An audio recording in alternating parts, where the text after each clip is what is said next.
आना आना। तो अभी क्या चल रहा है पैरेलल में इसके तुम्हारे सब्जेक्ट? कौन सा सब्जेक्ट पहले? बीएमसी पैरेलल में आज से स्टार्ट है ना बीएमसी?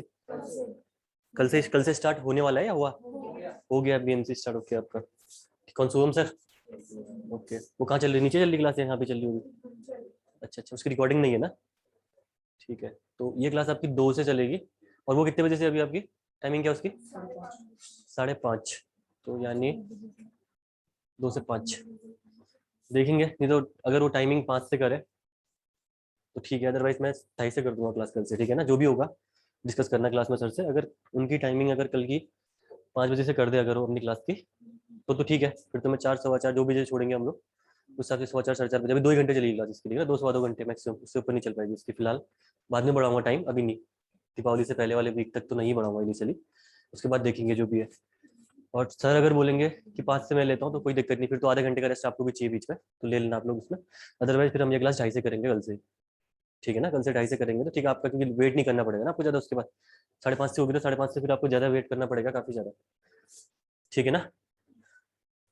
तो बाकी इसके अलावा कुछ स्टूडेंट शायद कह रहे थे कि सोम नहीं हुआ तो प्रॉब्लम आ सकती है। अब इसी बात है, सोम के बिना सब्जेक्ट पॉसिबल तो नहीं है यार। ठीक है लेकिन ये है कि बेसिक्स जितने हो सकते हैं उतने बेसिक्स मैं यहाँ पे कराऊंगा साथ में। ठीक है बात ये है कि सोम की रिक्वायरमेंट सबसे ज़्यादा कहीं लगेगी तो वो आपका यही सब्जेक्ट है, स्ट्रक्चर एनालिसिस।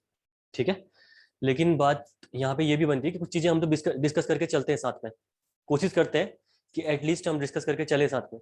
लेकिन बात ये कि अब सोम ही है, जिसने पढ़ रखा है तो ऑब्वियसली बात है उसने एकदम बेस में चीज़ें पढ़ रखी है, तो थोड़ा सा डिफरेंस आ जाता है। लेकिन अगर मेहनत करोगे घर में आप लोग, ठीक है, प्रॉपरली अगर चीज़ों को देखोगे घर में तो दिक्कतें नहीं आएंगी। अदरवाइज फिर स्ट्रक्चर आपको पता ही है, स्ट्रक्चर में प्रॉब्लम्स आपको आ सकती हैं। ठीक है अगर प्रॉपर मेहनत नहीं करोगे, रिविजन नहीं करोगे सब्जेक्ट का। ठीक है क्लास मिस, सबसे पहली बात तो वही चीज़ है। मैं हर क्लास में कहता हूँ, स्टिल में भी कहा था, आरसीसी में भी कहा था। ठीक है अगर क्लास मिस करोगे कि मतलब आज की क्लास ली, कल नहीं ली, फिर परसों ली, फिर नहीं ली, फिर नहीं लेने में फायदा उसके बाद। ठीक है कोई दिक्कत नहीं, उसके बाद ना आओ क्लास में तो उसमें ज़्यादा बेटर है, क्योंकि टाइम वेस्ट है ना। ऑब्वियसली बात है। मैं तो कोई दिक्कत नहीं, आप बैठ जाओगे क्लास में, मुझे कोई फर्क नहीं पड़ता है, लेकिन समझ में नहीं आएगा चीज़ें। ठीक है तो अगर क्लासेस मिस करनी है तो क्लासेस में फिर उसके बाद आप लोग अवॉइड ही करना क्लासेस। नेक्स्ट बार जब स्ट्रक्चर स्टार्ट होगी फिर बैठ जाना कभी। ठीक है बाकी जो रेगुलर स्टूडेंट है, काफ़ी स्टूडेंट रेगुलर है यहाँ पे, मुझे पता है। रेगुलर स्टूडेंट के लिए कोई दिक्कत नहीं है। ठीक है चीज़ें आपकी समझ में आई जाएंगी ऑलमोस्ट, अगर घर में आप मेहनत करते हैं। ठीक है ये नहीं होना चाहिए कि यहाँ से गए घर में और रिवीजन ही नहीं किया सब्जेक्ट आपने पूरा, कि जो सब्जेक्ट चल रहा है यहीं आ रहे हो, यहीं उसको रिवाइज कर रहे हो, वहीं यहीं पढ़ रहे हो। ऐसा बिल्कुल नहीं होना चाहिए सब्जेक्ट का। यहाँ से घर जाओगे तो प्रॉपरली सब्जेक्ट के क्वेश्चन लगने चाहिए, सब्जेक्ट प्रॉपर रिवीजन करना चाहिए। अगर उसके बाद प्रॉब्लम आती है किसी को सब्जेक्ट में, देन आप मुझसे डिस्कस कर सकते हैं विदाउट एनी रिवीजन। ठीक है अगर कोई रिवीजन आपने नहीं किया सब्जेक्ट का, ठीक है, जस्ट आप यहाँ पे क्लास अटेंड कर रहे हैं और उसके बाद अगर किसी को प्रॉब्लम से सब्जेक्ट में आती है तो मैं रिस्पॉन्सिबल नहीं हूँ उसके लिए। सीधी सी बात है, पहली क्लास में आपको बोल रहा हूँ, क्योंकि स्ट्रक्चर देखिए, बात क्या है ना, सीधी सी बात, स्ट्रक्चर में सीधी बात यह है कि अगर मैं बोलूँ कि मैं हूँ पूरा कर लोगे, नहीं हो पाएगा। सिंगल की बस की बात है ही नहीं स्ट्रक्चर। ठीक है अगर आप साथ में मेहनत करोगे, चीजें समझोगे स्ट्रक्चर में। ठीक है करने वाले देखो, स्टील तुम्हारी कितने चली थी? 1 महीने चली थी। यूकेपीएससी में वही स्टील 12 दिन में कंप्लीट करी, पूरा पढ़ा है, एक एक टॉपिक पढ़ा है, कोलैप्स लोड का भी एक एक पॉइंट पढ़ा है, और उन्होंने कोई शिकायत नहीं करी, बिल्कुल उन्हें समझ में भी आई, क्वेश्चन भी लगाए उन्होंने साथ में। ठीक है क्योंकि उन्होंने मेहनत भी करी, और पर डे 20 क्वेश्चन उनके अभी भी मेरे व्हाट्सएप में चैट में आते हैं। पर डे के 20 क्वेश्चन मिनिमम। सर ये क्वेश्चन का आंसर, सर ये क्वेश्चन का आंसर, वो क्वेश्चन लगा रहे हैं साथ में चीजें। ठीक है तो मेन चीज ये है कि अगर क्वेश्चंस लगाओगे, प्रॉपर तरीके से रिवाइज करोगे, तो सब्जेक्ट, कोई सब्जेक्ट टफ नहीं होता है। खासकर स्ट्रक्चर, स्ट्रक्चर कुछ ही नहीं है। ठीक है कुछ भी नहीं है, आपको बस एसएफडी, बीएमडी और डिफ्लेक्शन, 2 टॉपिक है। ठीक है एसएफडी, बीएमडी और डिफ्लेक्शन, ये थोड़ा सा अगर आपको क्लियर है ना, थोड़े बहुत कॉन्सेप्ट क्लियर है इसके, कुछ क्वेश्चंस की आपने प्रैक्टिस कर रखी है, अगर नहीं कर रखी है तो लगा सकते हो टाइम भाई। ठीक है बीच में अभी देखो, अभी रिक्वायरमेंट फिलहाल तो इंडिटरमिनेसी चलेगी आपकी। इसके बाद ट्रेसेस, एक चीज बताना मुझे, ट्रेसेस में जिन्होंने मैकेनिक्स पढ़ रखी है, ट्रेसेस में कितना पढ़ाया गया सर ने आपके? 2 ट्रेसेस, ट्रेसेस फोर्सेस आपके सारे निकलवाए, पूरा पार्ट निकलवाया ट्रेसेस, ट्रेसेस का मैकेनिक्स में। किसी की कोई ऐसा भी है मैकेनिक्स नहीं हुई जिसकी? मैकेनिक्स हुई है ना? तो कितना पढ़ाना है ट्रेसेस? देखो फोर्स अगर दोबारा बताओ बोलोगे, मैं फोर्स दोबारा भी बता दूंगा निकालना, कैसे निकालना है फोर्स। ठीक है अदरवाइज अगर ट्रेसेस को स्किप करना है, नहीं आप लोगों ने पढ़ रखा है, टाइम अगर बचाना चाहते हो तो वो भी आप कर सकते हो, आपकी मर्जी है। ठीक है तो वो आप पे डिपेंड करता है। सेकंड यूनिट आपकी आएगी ट्रेसेस, पहली यूनिट आपकी यहाँ पे इंडिटरमिनेसी और डिटरमिनेसी पढ़ेंगे हम लोग यहाँ पे पूरा, क्योंकि ऑब्वियसली बात है उसके बिना आगे चीजें हम लोग फॉरवर्ड कुछ भी मूव नहीं कर पाएंगे। ठीक है अगर इंडिटरमिनेसी, डिटरमिनेसी अगर आपको क्लियर नहीं है तो स्ट्रक्चर में आगे मूव करना। स्ट्रक्चर क्या, किसी भी सब्जेक्ट में आप स्टील उठा लो, स्टील में भी उसका यूज था।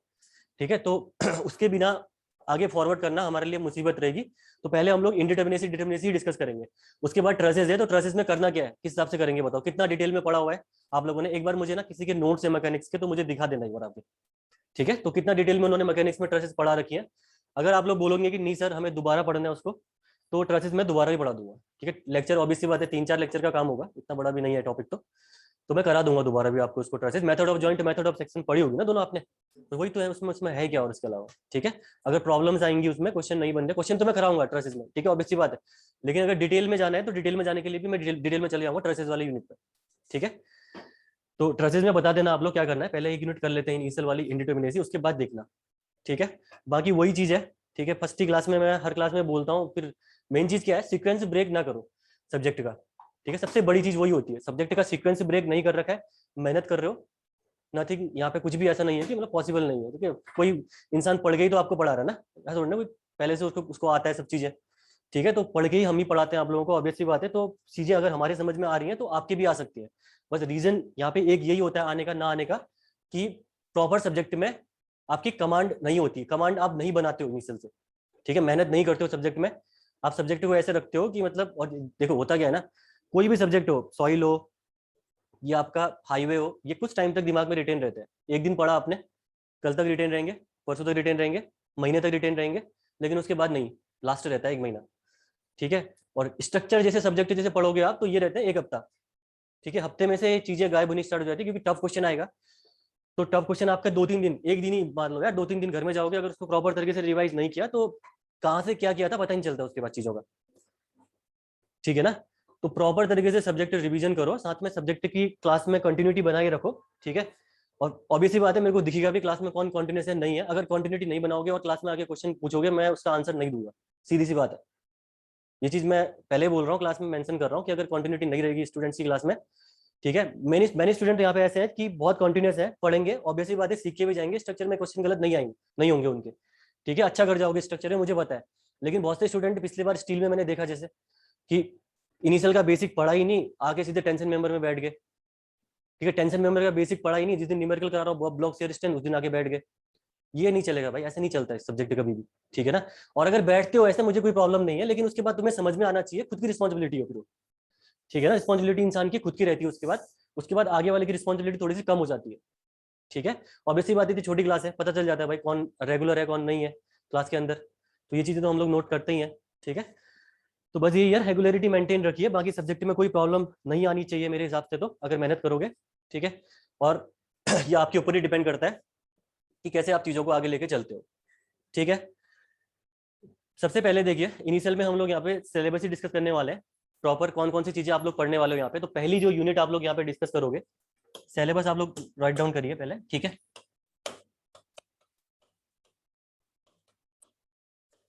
सिलेबस में जो पहली यूनिट आप लोग यहाँ पे डिस्कस करेंगे, that unit will be the determinacy and indeterminacy. Determinacy and indeterminacy, ये आपकी पहली यूनिट आप डिस्कस करोगे, डिटर्मिनेसी एंड इनडिटर्मिनेसी, ठीक है। देन उसके बाद नेक्स्ट यूनिट आप निकालेंगे यहाँ पे ट्रेसेस। ट्रेसेस हम लोग पढ़ेंगे यहाँ पे, ट्रेसेस के बारे में, ठीक है। ट्रेसेस हम लोग डिस्कस करेंगे। अगर आपने फोर्स मेथड से उन सॉरी अगर आपने सारे फोर्सेस निकालने प्रॉपर्ली पढ़ रखे तो कुछ क्वेश्चन हम लोग यहाँ पे रिवीजन के तौर पे हम लोग यहाँ पे आपको क्वेश्चन करा दूंगा, जिससे कि आपका रिवीजन हो जाए सब्जेक्ट का। अगर नहीं पूरा पढ़ाना है तो उसको भी मैं पूरा पढ़ाने को तैयार हूँ, ठीक है। बड़ा टॉपिक नहीं है, छोटा टॉपिक है, आप लोग बता देना किस हिसाब से करना है इसका, ठीक है। ट्रेसेस के बाद उसके बाद आप लोग थर्ड में डिस्कस करने वाले हो फोर्स मेथड्स। फोर्स मेथड्स आप लोग यहाँ पे डिस्कस करेंगे, ठीक है। फोर्स मेथड्स आपकी बहुत सी मेथड्स है, आपने सुना होगा, पिछली बार ही एक फोर्स मेथड से क्वेश्चन आ रखा था।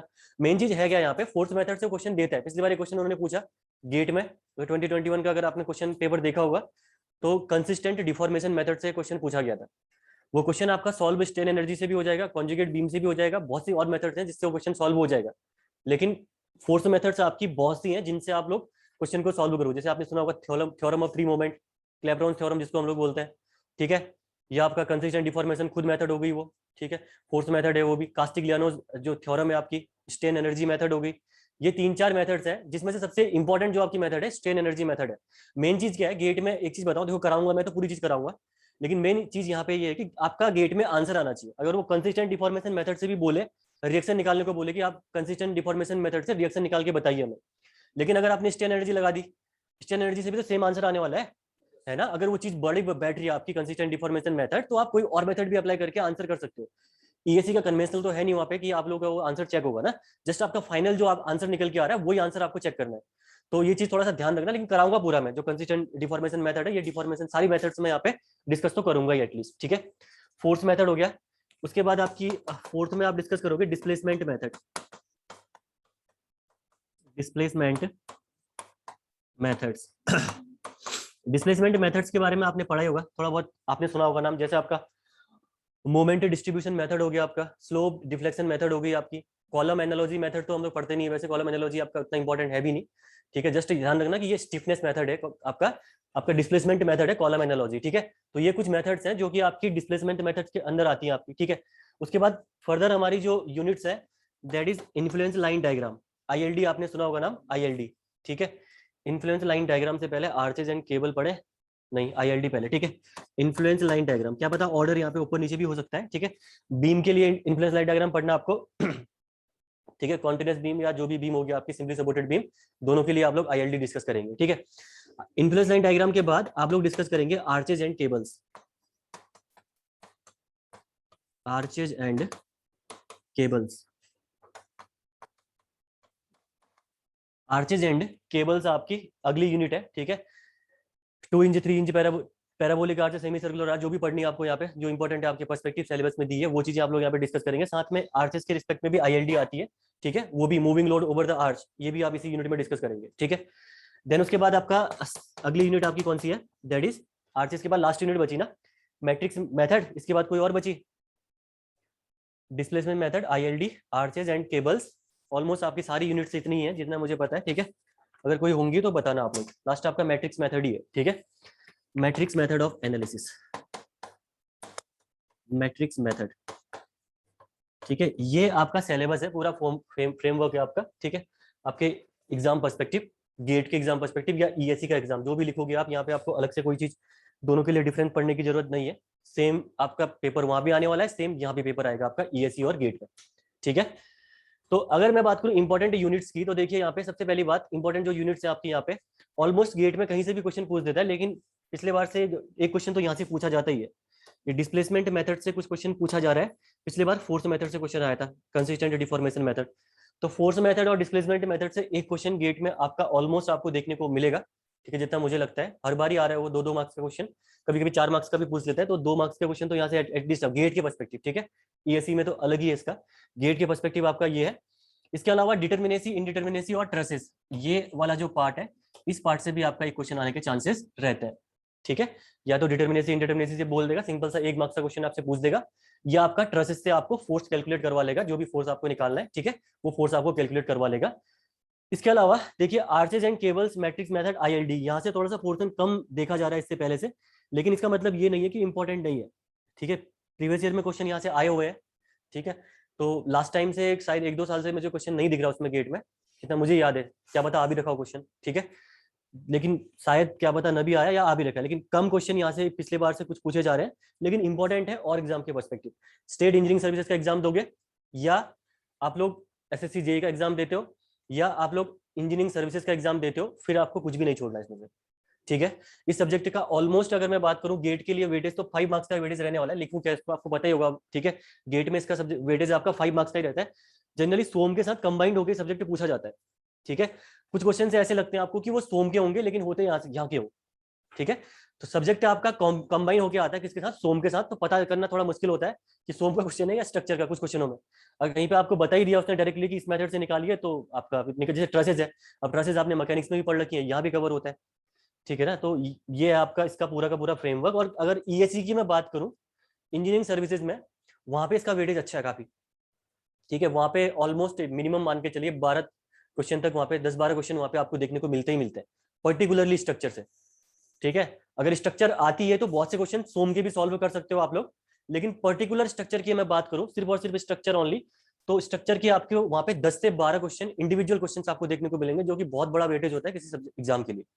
ठीक है, अगर वो चीजें आपने कर ली तो, क्योंकि सब्जेक्ट यहाँ से क्वेश्चन यहाँ से इतने भी डिफिकल्ट नहीं पूछता है ईएस में कि बना ना पाओ। मेन चीज है कैलकुलेशन। ठीक है, तो थोड़ा कैलकुलेटर में जो आदत आपने बना रखी है उसको थोड़ा सा आपको वहां पे मॉडिफाई करना पड़ेगा कि हाथ से कैलकुलेट कर पाओ आप चीजों को। अदरवाइज तो इतना टफ क्वेश्चन नहीं आते हैं। पिछली बार से मैं देख रहा हूँ जैसे ईएससी में जो ये आईएलडी का क्वेश्चन है, जिसमें आपका लोड मूव करता है किसी बीम के ऊपर, लगातार 3 साल 2-3 साल हो गए कंटिन्यूस क्वेश्चन पूछे जा रहे हो। ठीक है, ईएससी में 2 मार्क्स का क्वेश्चन आता है, ईएससी में कंटिन्यूस पूछ रहा है, यहाँ से लगा लो। और एक ही क्वेश्चन है और सबको आता है क्वेश्चन, निकाल क्यों नहीं पाते? कैलकुलेशन नहीं हो पाती उनसे। ठीक है, लास्ट में जाके फंसते कहाँ पे? कैलकुलेशन पे, क्योंकि कैलकुलेशन वहां पे डिफिकल्ट होती है। लोड 3-4 लगा देगा तो आपको बहुत डिफिकल्टी हो जाती है कैलकुलेशन करने में उसके बाद। ठीक है ना, तो कभी कभी ऐसा करना पड़ता है उसके बाद कि अप्रोक्सीमेट लगा के आना पड़ता है, जो कि आंसर सही भी हो सकता है, नहीं भी हो सकता उसके। तो आईएएस के हिसाब से काफी इंपॉर्टेंट है, ईएस के हिसाब से। साथ में अगर मैं बात करूं इस बार यूकेपीएससी की तैयारी जो कर रहे हैं अगर कोई स्टूडेंट, ठीक है, कर रहे होंगे वैसे आप लोग, कर रहे हो यूकेपीएससी? नहीं, यूकेपीएससी की नहीं करो तैयारी? पेपर जनवरी में शायद, तो यूकेपीएससी की प्रिपरेशन कर रखो यार। ठीक है, अभी भी टाइम है। जितने सब्जेक्ट ऑलमोस्ट हो रखे हैं उनको रिवाइज कर लो। दीपावली में देखो 4-5 दिन की छुट्टी होगी आप लोगों की जितनी भी है, उस टाइम पे प्रॉपर रिवीजन कर लीजिए सब्जेक्ट का, पुराने सब्जेक्ट जितने भी हैं, जितने तो क्या कर पाओगे छोड़ा है तो, अगर लेकिन मतलब जो भी सब्जेक्ट आपके बनते हैं वो सब्जेक्ट का रिवीजन कर लीजिए प्रॉपर। ठीक है, साथ में आपके जो आगे सब्जेक्ट चलने वाले हैं, अभी भी बहुत बचे हैं ना सब्जेक्ट, तो स्ट्रक्चर ये स्टार्ट ही हो रहा, इन्वायरो आपका चलेगा इसके बाद, और रेलवे, ओसीएफ भी नहीं हुआ, ओसीएफ आपका हो गया। ठीक है, मतलब कम है, मतलब छोटे छोटे सब्जेक्ट हैं अभी इन्वायरमेंट को छोड़ के, फाउंडेशन भी है। अच्छा, तो ये कुछ सब्जेक्ट ठीक है जो भी बच रहे हैं उनको एटलीस्ट साथ साथ में लेके चलो। ठीक है ना, तो यूकेपीएससी के टाइम पे इजी पड़ेगा आप लोग उस टाइम पे। सभी कर रहे हैं, वो यूकेपीएससी वाले वो भी प्रिपरेशन कर रहे हैं, वो भी गेट शायद ईएससी लिख रहे होंगे वो भी, कई बच्चे स्टूडेंट उसमें ना। तो आप कर सकते हो यूकेपीएससी में, काफी अच्छा मौका है गर्ल्स के लिए, तो खासकर नहीं छोड़ना चाहिए तैयारी। अगर आपने छोड़ रखी है तैयारी तो प्रॉपर वे में बैठ जाइए, क्योंकि आप लोगों का तो लगभग सीट डन है। ठीक है, अगर ढंग से पढ़ते हो तो सीट डन है, सच में डन है। अगर सीट अगर आपने प्रॉपर तरीके से स्टडी कर रखी है और यूकेपीएससी के हिसाब से इस सब्जेक्ट का देखोगे तो मुझे लगता है, क्योंकि सिलेबस में पूरा का पूरा यही दे रखा है, सोम लिखा ही नहीं है, आएंगे क्वेश्चन वहां से सोम से, डन क्वेश्चन तो आने ही है सोम से, लेकिन जो सिलेबस उन्होंने मेंशन कर रखा है ये पूरा का पूरा यही चीजें मेंशन कर रखी है सिलेबस के अंदर सारे के सारे। ठीक है, तो यूकेपीएससी के हिसाब से ये काफी इंपॉर्टेंट हो सकता है आपका ये सब्जेक्ट आने वाले टाइम पे। तो ऑलमोस्ट देखो ओवरऑल जो पर्सपेक्टिव होना चाहिए सब्जेक्ट पढ़ने का, ओवरऑल पर्सपेक्टिव होना चाहिए सब्जेक्ट पढ़ने का। ठीक है, सारे जगह से सब्जेक्ट क्लियर होना चाहिए, जिससे कि आपका किसी भी एग्जाम में रुके ना। ऐसा ना हो कि गेट के क्वेश्चन लगा लिए 4 क्वेश्चन और उसके अलावा ईएस में एक क्वेश्चन भी नहीं बना पाए, इंजीनियरिंग सर्विसेज में भी, और जो स्टेट इंजीनियरिंग सर्विसेज है वहां भी क्वेश्चन नहीं बने आपके। सब्जेक्ट पढ़ो, एक बार पढ़ो, ऐसे पढ़ो कि सारे एग्जाम्स के लिए क्लियर हो सब्जेक्ट वो। ठीक है, बाकी मेरा जो अप्रोच रहेगी यहाँ पे पढ़ाने की, मैं उसी अप्रोच से चलूंगा कि ओनली गेट नहीं। ठीक है, मैं कोशिश करूंगा कि आपका सारा का सारा जो सिलेबस है, भले वो स्टेट हो या आपका गेट हो या ईएस हो, आपको हर जगह ये हेल्पफुल होगा। ठीक है, इसी हिसाब से मैंने सिलेबस पर डिजाइन कर रखा है आपका स्ट्रक्चरल एनालिसिस का। ठीक है, तो सिलेबस राइट डाउन कर लिया होगा आपने, शायद कर लिया ना। फर्दर देखिए, सबसे पहले इसके बाद आप लोग यूनिट का हेडिंग डालिएगा। पहली यूनिट हम लोग बढ़ते हैं आगे। ठीक है, धीरे धीरे बढ़ेंगे आगे। अगर किसी को प्रॉब्लम आती है सब्जेक्ट में तो आप लोग बोल सकते हैं, ठीक है, कि सर प्रॉब्लम आ रही है, या किसी का बेसिक अगर नहीं बन पा रहा तो बोल सकता है कि मुझे टाइम चाहिए बेसिक समझने में, बीच में 1-2 क्लास में मैं ब्रेक दे सकता हूँ बीच में। ठीक है, बेसिक अगर किसी की दिक्कत आ रही है कि भाई एसएफडी में मेरे को ये क्लॉकवाइज एंटी क्लॉकवाइज समझ में नहीं आ रहा, ये दिक्कत आ रही है, ये दिक्कत फिलहाल तो नहीं आएगी, लेकिन फिर भी अगर आने वाले टाइम पे आएगी तो मैं 1-2 दिन का गैप बीच में देके आपको टाइम दे सकता हूँ कि आप घर में जाके सीख के आइए। ठीक है, लेकिन अब पूरा का पूरा सोम अगर मैं मेरे से बोलो कि आप सोम भी पढ़ाइए स्ट्रक्चर के साथ में, तो ये पॉसिबल बिल्कुल भी नहीं होगा इस केस में। ठीक है, क्योंकि सोम अपने आप में एक सब्जेक्ट है, ये आपको भी पता है, स्ट्रक्चर भी अपने आप में एक सब्जेक्ट है, आपको पता है। यहाँ पे जितना हमारा यूटिलाइजेशन है बेसिक कॉन्सेप्ट का उतना मैं यूज कर सकता हूँ, लेकिन होती क्या है ना चीजें, जैसे जैसे एसएफडी बीएमडी और डिफ्लेक्शन है, ये डिपेंड करता है आपका प्रैक्टिस पे। मैं अगर कॉन्सेप्ट बता दूं सुपर पोजिशन का कि ये सुपर पोजिशन का कॉन्सेप्ट है, अगर आपने प्रैक्टिस नहीं करी है तो उस कॉन्सेप्ट के बेस, उस कॉन्सेप्ट को लगा भी नहीं पाओगे आप क्वेश्चन पर। ठीक है ना, इवन क्वेश्चन सॉल्व करना तो छोड़ो, क्वेश्चन में ही नहीं लगा पाओगे इस कॉन्सेप्ट को आप लोग। तो मेन चीज होती है कि आपने कितने क्वेश्चन प्रैक्टिस कर रखे हैं। अगर क्वेश्चन प्रैक्टिस करे हैं एसएफडी बीएमडी के 5-7 क्वेश्चन अगर अच्छे खासे लगा रखे हैं आपने, जिसमें यूबीएल यूडीएल और पॉइंट लोड, आप कर लेना घर में, अभी अभी टाइम है, अभी तो इनिशियल में आपका ये चीजें यूज भी नहीं होनी है। मेन चीजें जब ये आएंगी आपका, जब आपका आता है ये डिस्प्लेसमेंट मेथड से और आपका फोर्स मेथड से, मेन देख लो यहाँ से आपका मेन इनका चीजों का स्टार्ट होता है, इनके बिना काम नहीं चलेगा उसके बाद। ठीक है ना, तो उस टाइम तक आप लोग एटलीस्ट ऐसा करना कि एसएफडी बीएमडी के जो बड़े बड़े कन्वेंशनल क्वेश्चन है एसएफडी बीएमडी और डिफ्लेक्शन के, वो क्वेश्चन से एटलीस्ट आप लोग लगा लो। सुपरपोजिशन थ्योरम तो मैं कराऊंगा, उसके बेस पे क्वेश्चन भी कराऊंगा क्योंकि उसकी इंपॉर्टेंस काफी ज्यादा है। इसका हमारा कोलेप्स फ्लूइड में भी यूज हुआ था सुपरपोजिशन मेथड का, तो वो तो कराऊंगा। डिफ्लेक्शन में स्टैंडर्ड वैल्यूज भी कराऊंगा। डिफ्लेक्शन तो छोड़ भी दोगे, चलो समझ जाओगे, मैं मानता हूँ 2-4 क्वेश्चन में करा दूंगा यहाँ पे, साथ में स्टैंडर्ड वैल्यूज कर दूंगा। एसएफडी बीएमडी खुद के आते हैं, ठीक है। तो एसएफडी बीएमडी आप प्रॉपर तरीके से बड़े बड़े क्वेश्चन से कुछ क्वेश्चन लगा लेना, जिससे कि क्लियर हो, एटलीस्ट इतना क्लियर हो कि ये लेफ्ट से राइट जाएंगे तो पॉजिटिव, या राइट से लेफ्ट नेगेटिव, वो तो कुछ भी लो, आपकी मर्जी हो, लेकिन ये चीजें क्लियर हो। एटलीस्ट क्वेश्चन डिफरेंट डिफरेंट निकालो तो तभी क्लियर होंगे ना चीजें, कि मैं एक बार लेफ्ट से राइट क्लॉकवाइज पॉजिटिव लेके चलो, एक बार लेफ्ट से राइट क्लॉकवाइज आप एंटी क्लॉकवाइज लेके चलो, उसी एंटी क्लॉकवाइज पॉजिटिव लेके चलो, तो आंसर आपका देखना जस्ट आपका सेम ही निकल के आएगा। आंसर में कोई डिफरेंस आपके नहीं आने वाले, जस्ट आपका मैग्नीट्यूड चेंज हो सकता है, लेकिन आंसर में आपका कोई भी चेंजेस नहीं आएंगे आपके, ठीक है। तो अगर क्वेश्चन जैसे सॉल्व करोगे तो सब्जेक्ट में, किसी सब्जेक्ट में प्रॉब्लम नहीं आनी है आप लोगों को, इतना तो आप लोग गारंटी करके चलना, ठीक है। तो हेडिंग डालना आप लोग क्या, दैट इज यूनिट 1, यूनिट 1 आप लोग हेडिंग डालना, दैट इज इनडिटरमिनेसी।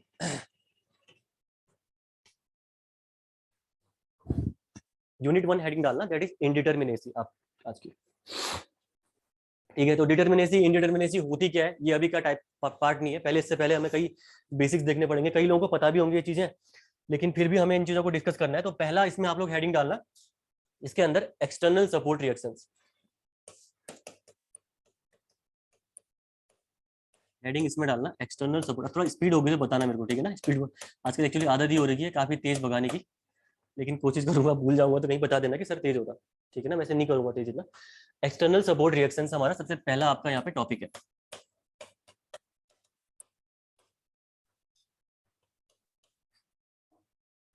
ठीक है।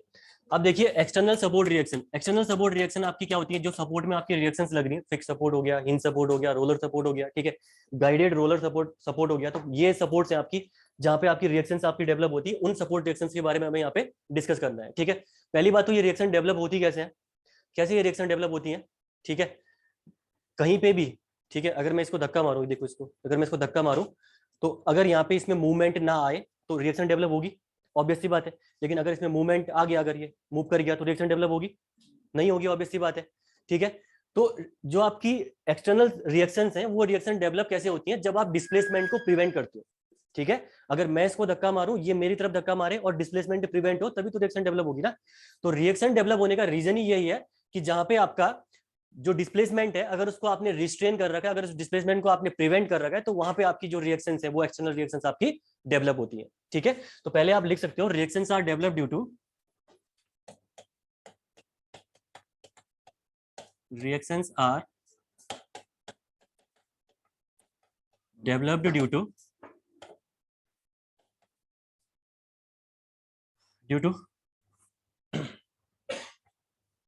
prevention of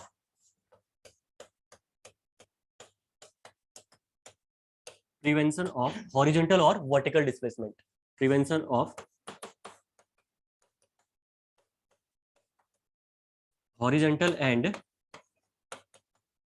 vertical displacement। जब आपका डिस्प्लेसमेंट प्रिवेंट होगा, then in that case only the reaction will be developed in any member और एनी सपोर्ट, ठीक है। तो ये हो गया आपका एक्सटर्नल रिएक्शंस के डेवलप होने का रीजन।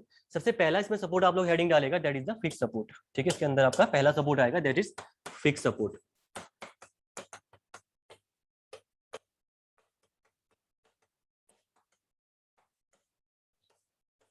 फिक्स सपोर्ट की अगर मैं बात करूं,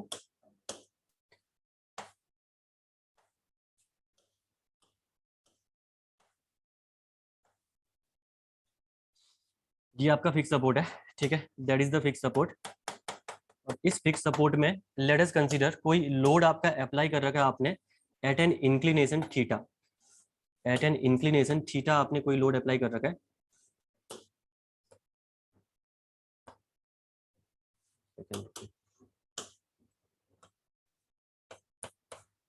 ये आपने थीटा इंक्लिनेशन में एक लोड आपने पी यहाँ पे अप्लाई कर रखा है, ठीक है। अभी इंक्लिनेशन में है, अभी देखेंगे वर्टिकल अगर लोड अप्लाई होगा तो उस केस में रिएक्शंस का क्या इफेक्ट पड़ेगा, वो भी बाद में देखेंगे, अभी का टॉपिक नहीं। पहले इंक्लिनेशन में मैंने यहाँ पे फिक्स सपोर्ट में यहाँ पे एक लोड मैंने अप्लाई कर रखा है, ठीक है। जैसे ही लोड अप्लाई करोगे तो होता क्या है, जो हॉरिजॉन्टल डिस्प्लेसमेंट, मतलब फिक्स सपोर्ट का मतलब है रिजिड सपोर्ट एकदम, ठीक है। मतलब आपने क्या कर रखा है, ये कॉलम है, जैसे इस कॉलम में आपने एक बीम डाल दी है, ठीक है, मतलब बीच में कोई आपने बीम डाल दी है। अब उस बीम को हम लोग बोलते हैं फिक्स सपोर्ट, वहां पे आपने कुछ भी आपने क्या नहीं कर रखा है, आपने फ्लेक्सिबिलिटी प्रोवाइड नहीं कर रखी है, टोटली आपका वो सपोर्ट क्या है, रिजिड सपोर्ट है। ठीक है, तो जब इस केस में देखोगे, जैसे ही आपने यहाँ पे लोड अप्लाई किया तो हॉरिजॉन्टल डिस्प्लेसमेंट, वर्टिकल डिस्प्लेसमेंट और स्लोप तीन के तीन यहाँ पे जीरो है, कोई भी चीजें अलाउ नहीं करेगा ये सपोर्ट। ठीक है, यानी मैं लिख सकता हूं यहाँ पे delta x equal to zero, delta Y equal to zero और स्लोप इक्वल टू जीरो, यानी थीटा इक्वल टू जीरो। ये तीन की तीन चीजें ये क्या करेगा, प्रिवेंट करेगा, यहाँ पे कोई भी डिस्प्लेसमेंट आकर नहीं करेगा। अब ऑब्वियसली बात है, अगर यहाँ पे कोई भी ये डिस्प्लेसमेंट, स्लोप या आपका डिफ्लेक्शन अगर अगर नहीं कर रहा, तो एक ही रीजन होगा, रिएक्शन होंगी वहां पे, तभी तो ये चीजें आकर नहीं कर रही ना। तो अगर आपका मैं बोलूं delta x, delta x equal to zero, that means क्या, कि कोई ना कोई यहाँ पे एक हॉरिजॉन्टल रिएक्शन होगी जो कि इस डेल्टा एक्स को जीरो कर रही होगी, है ना, मूवमेंट को जीरो करने के लिए एक रिएक्शन होगी। तो ये रिएक्शन आपकी हो जाएगी R into X, R X. ठीक है, इन सिमिलर वे अगर मैं बात करूं वाई डायरेक्शन पे, वाई डायरेक्शन पे भी कोई मूवमेंट नहीं है, इसका मतलब यहाँ पे भी कोई ना कोई एक रिएक्शन होगी जो कि इसके मूवमेंट को वाई डायरेक्शन पे जीरो कर रही होगी, and that reaction will be R into Y, R Y. ठीक है, इन सिमिलर वे अगर यहाँ पे आपका स्लोप जीरो है, यानी कोई यहाँ पे आपका, मैंने बहुत टाइम पे आपसे बोला ना, हमारा यूज भी हुआ है आरसीसी स्टील में, कि जो इसका स्लोप होता है यहाँ पे आपका जीरो होता है, किस केस में, आपका फिक्स्ड सपोर्ट के केस में। ठीक है, तो फिक्स सपोर्ट में, सपोर्ट के केस में स्लोप जीरो होने का रीजन क्या है, रीजन है आपका मोमेंट, क्योंकि यहाँ पे आपका मोमेंट लगे रहता है जो कि आपका स्लोप आने से प्रिवेंट करता है। ठीक है, तो यहाँ पे आपका थर्ड जो होगा आपका, दैट इज मोमेंट भी यहाँ पे आपका प्रेजेंट होगा इन द जेड डायरेक्शन। ठीक है, अब जेड डायरेक्शन क्यों लिखा हुआ है मैंने यहाँ पे, मैंने एक दिन क्लास में ये चीज बताया भी था आपको, स्टील की क्लास में। मैंने कहा था कि अगर फोर्स किसी डायरेक्शन पे है, लीवर आर्म किसी और डायरेक्शन पे है, तो मोमेंट आपका उसके परपेंडिकुलर, उन दोनों डायरेक्शन के परपेंडिकुलर निकलेगा। ठीक है, तो मैं क्या कर रहा हूँ, फोर्स एक्स और आपका लीवर आर्म वाई, तो मोमेंट आपका जेड। इन सिमिलर वे आपका फोर्स अगर एक्स, लीवर आर्म वाई, तो मोमेंट आपका जेड। तभी मैंने यहाँ पे मोमेंट अबाउट जेड लिखा हुआ है, ये चीज हमने क्लास में डिस्कस भी की थी। ठीक है, तो तीन रिएक्शंस यहाँ पे होगी, number of reactions equal to, number of reactions equal to, number of reactions small r equal to 3, that is rx, ry and mz। ये बात चल रही है अभी 2D की। ठीक है ना, यहाँ पे पहले लिख देना आप लोग ऊपर पे 2D, अभी डिस्कस करेंगे 3D के बारे में भी हम लोग डिस्कस करेंगे प्रॉपर्ली। मैं 3D में भी समझा दूंगा कि रिएक्शन वहां पे आपकी कैसे डेवलप होती है, ठीक है, और कितनी डेवलप होंगी आपकी रिएक्शन। ठीक है, तो ये तो हो गया आपका फिक्स सपोर्ट के बारे में। तो आपका लिखा वाला रिएक्शन है आर डेवलप्ड वाला, लिख दिया होगा ना, लिखिए जरा एक बार इसको, दूसरा मैं बताता हूँ उसके बाद, क्योंकि फिर इसको नीचे नीचे करना पड़ता है ना, तो प्रॉब्लम आती है बाद में, जूम नहीं होता है।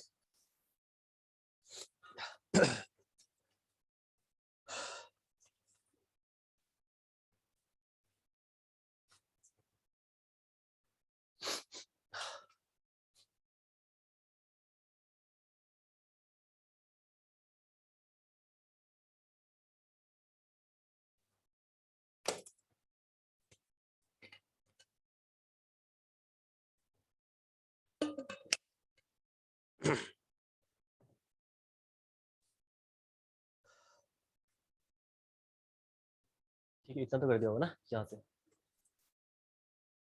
ये तो हो गया आपका पहला सपोर्ट। ठीक है, दूसरा मैं डिस्कस कर रहा हूँ आपका हिंज सपोर्ट के बारे में। ठीक है, सेकंड हम लोग डिस्कस करेंगे यहाँ पे, that is the hinge support. Second आपका यहाँ पे डिस्कस करना है आपको हिंज सपोर्ट।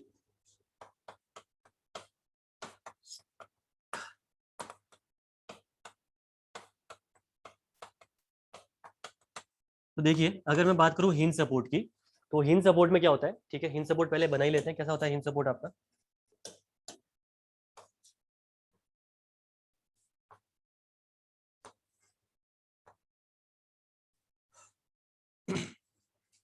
ये कोई हिंज सपोर्ट है, इस हिंज सपोर्ट में आपको रिएक्शंस आपको यहाँ पे बतानी है। अगेन आपका लोडिंग की अगर मैं बात करूँ, तो लोडिंग अगेन आपने यहाँ पे पी अमाउंट में ही आपने यहाँ पे लोडिंग अप्लाई कर रखी है, पी मैग्नीट्यूड का लोड यहाँ पे आपने अप्लाई कर रखा है, that is P at an angle theta, at an angle theta with the horizontal आपने यहाँ पे लोड अप्लाई कर रखा है। ठीक है, तो पहले इसमें होता क्या है, अगेन ये सपोर्ट कुछ ना कुछ रेजिस्टेंस प्रोवाइड करेगा। कौन कौन से रेजिस्टेंस यहाँ पे प्रोवाइड करता है, ध्यान से देखना। ठीक है, पहला आपका यहाँ पे एक्स डायरेक्शन पे कोई भी मूवमेंट नहीं आएगा, delta x equal to zero, delta Y equal to zero, यानी वाई पे भी कोई मूवमेंट नहीं आएगा, नहीं आपका एक्स पे मूवमेंट आएगा, लेकिन स्लोप यहाँ पे कुछ ना कुछ प्रेजेंट रहेगा। ठीक है, अगर लोड अप्लाई होगा तो यहाँ पे डिफ्लेक्शन इसमें आपका अकर कर सकता है। तो यहाँ पे मैं बोल रहा हूँ theta is not equal to zero, यानी कुछ ना कुछ यहाँ पे स्लोप की वैल्यू आपकी आपको दिखने वाली है, तभी हम लोग हमेशा ध्यान रखना कि हिंज सपोर्ट में हम लोग यहाँ पे कभी भी स्लोप की वैल्यू को 0 कंसीडर नहीं करते हैं, ठीक है। That is theta equal to, यहाँ पे कुछ ना कुछ वैल्यू रहने वाली है, ये चीज आपको ध्यान रखनी है इस केस में, ठीक है। तभी हम लोग अब ये चीजें सोम में प्रूव करके भी बताते हैं, जब डबल इंटीग्रेशन मेथड पढ़ोगे आप या वहाँ पे पढ़ेंगे डिफ्लेक्शन में, तो वहाँ पे ये चीजें आप सर ने आपको, जिन्होंने पढ़ा होगा, प्रूव भी करवा रखी होगी कैसे स्लोप आपका 0 होता है, ठीक है ना। लेकिन जस्ट हमें यहाँ पे प्रॉपर्टी अप्लाई करनी है, तो प्रॉपर्टी आपको याद रखना है, ध्यान रखना, ठीक है। तो यहाँ पे आपका स्लोप नॉट इक्वल टू 0। अब रिएक्शंस की अगर मैं बात करूँ तो रिएक्शंस आप ऑलरेडी बता दोगे। अब अगर मैं बात करूँ एक्स डायरेक्शन में मूवमेंट 0 है, इसका मतलब कोई ना कोई रिएक्शन होगी जो इस मूवमेंट को 0 कर रही होगी, और वो रिएक्शन कौन से डायरेक्शन पे होगी आपकी, X, that is the R X, ठीक है। In similar way Y direction पे मूवमेंट 0 है, तो कोई ना कोई रिएक्शन इसको प्रिवेंट कर रही होगी, तो यहाँ पे भी आपका आर वाई, ठीक है, ये रिएक्शन आपकी होगी जो डिस्प्लेसमेंट को 0 आपका क्या कर रही है, 0 डिस्प्लेसमेंट यहाँ पे, जीरो डिस्प्लेसमेंट के लिए यहाँ पे रिस्पॉन्सिबल है। थर्ड आपका यहाँ पे slope not equal to 0, slope not equal to 0, यानी इसका मतलब क्या है, यहाँ पे मोमेंट होगा ही नहीं। अगर मोमेंट 0 है तो मोमेंट जब 0 है तभी तो कोई, जैसे हिंज है ना, ये हिंज पे मोमेंट आपका 0 होगा तो ये मूव करेगा, ये मोमेंट है जैसे 0 है तो हिंज आपका टॉप और एंड बॉटम जहां भी इसको मूव करना है, फॉरवर्ड बैकवर्ड, ये आपका मूव करेगा हिंज सपोर्ट, ठीक है। तो हिंज पे आपका बेंडिंग मोमेंट 0 होगा, जिसकी वजह से ये आपका स्लोप पॉसिबल है, ठीक है। तो अगर रिएक्शन नहीं है, इसका मतलब आपका वहां पे डिस्प्लेसमेंट पॉसिबल है, displacement in terms of theta and delta, ठीक है। ये चीज आपको ध्यान रखनी है, सबसे मेन चीज। देन उसके बाद फर्दर हम लोग मूव करते हैं, ये हो गया हिंज सपोर्ट के बारे में। नंबर ऑफ रिएक्शंस आप लिख ही लेना यहाँ पे भी, इसके भी नंबर ऑफ रिएक्शंस, और ये नंबर ऑफ रिएक्शंस आपकी यहाँ पे हो जाएंगी, दैट इज 2, और ये होंगी आपकी R X and R Y. Only 2 reactions are developed in the hinge support, ठीक है। उसके बाद आपका थर्ड जो सपोर्ट है that is the roller support. Third support आपका है रोलर सपोर्ट।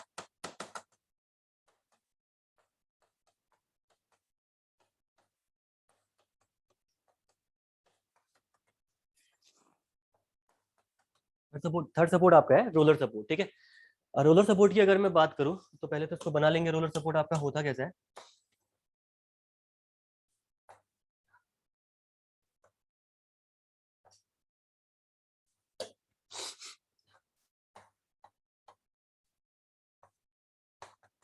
ये कोई रोलर सपोर्ट है, यहाँ पे आपने ये रोलर अप्लाई कर रखा है, ठीक है।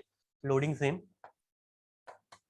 पी लोड आपका एट एन एंगल थीटा यहाँ पे अप्लाई होगा, ठीक है। तो रोलर सपोर्ट में जरा देखना, रोलर सपोर्ट ऑलमोस्ट आपका हिंज सपोर्ट के ही जैसा है, बस डिफरेंस ये है क्योंकि रोलर लगे हुए हैं यहाँ पे, जिसकी वजह से हॉरिजॉन्टल और जो आपका लेफ्ट एंड राइट मूवमेंट या फॉरवर्ड और बैकवर्ड मूवमेंट यहाँ पे आपका पॉसिबल रहता है, ठीक है, इन case of the hinge support, roller support, sorry.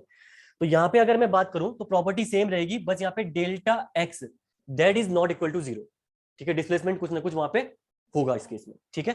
तो यहाँ पे देखिए delta X is not equal to 0 but delta Y equal to 0, यानी इसका मतलब क्या है, डेल्टा वाई इक्वल टू 0 का मतलब एक रिएक्शन होगी जो कि यहाँ पे डिस्प्लेसमेंट को 0 कर रही है, और ये होगी आपकी आर वाई।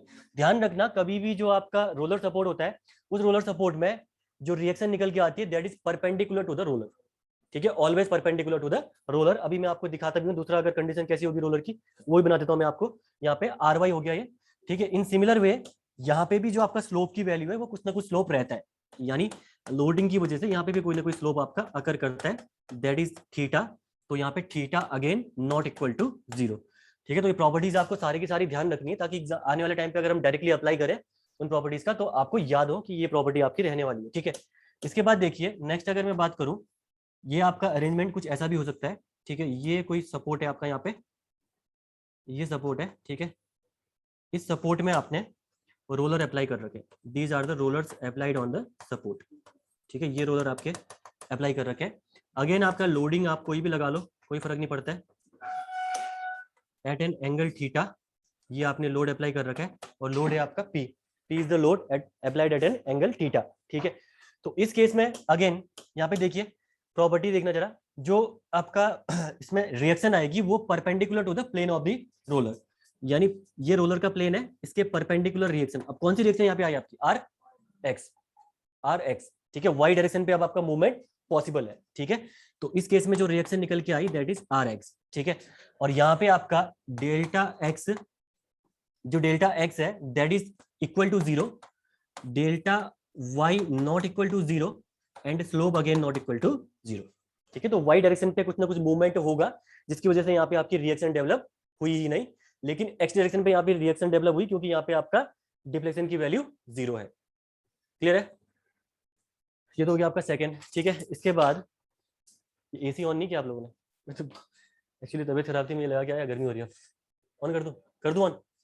कर दें? ऑन ही नहीं हो रहा। ऑन है यहाँ से ऑलरेडी, रिमोट ऑन में नहीं है तुम लोग।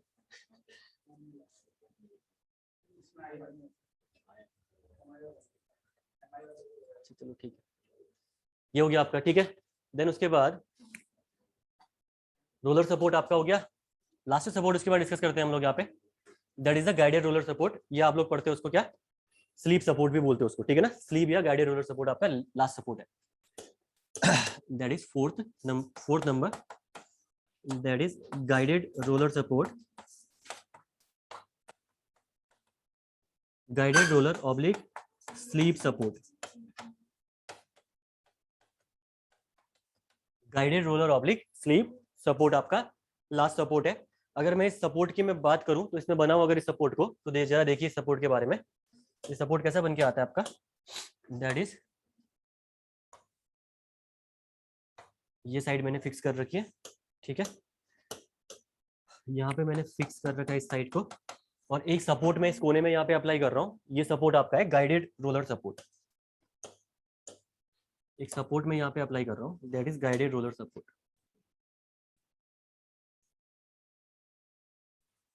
ठीक है,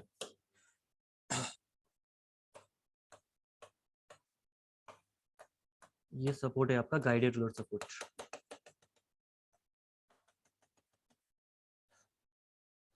इसको बोलते हैं हम लोग गाइडेड रोलर सपोर्ट या स्लीप सपोर्ट। अब इसको देख के जरा बताओगे क्या क्या रिएक्शंस यहाँ पे डेवलप होंगी। देखिए, गाइडेड रोलर सपोर्ट में आपका दो रिएक्शंस डेवलप होती है। ठीक है, जरा ध्यान रखना। एक तो रिएक्शन आपको पता ही है, रोलर है तो perpendicular to the roller, because यहाँ पे फॉरवर्ड मूवमेंट तो होगा ही होगा, यहाँ पे ये चीज आपको पता है। ठीक है, तो एक तो रिएक्शन यहाँ पे आर वाई रिएक्शन यहाँ पे डेवलप होगी।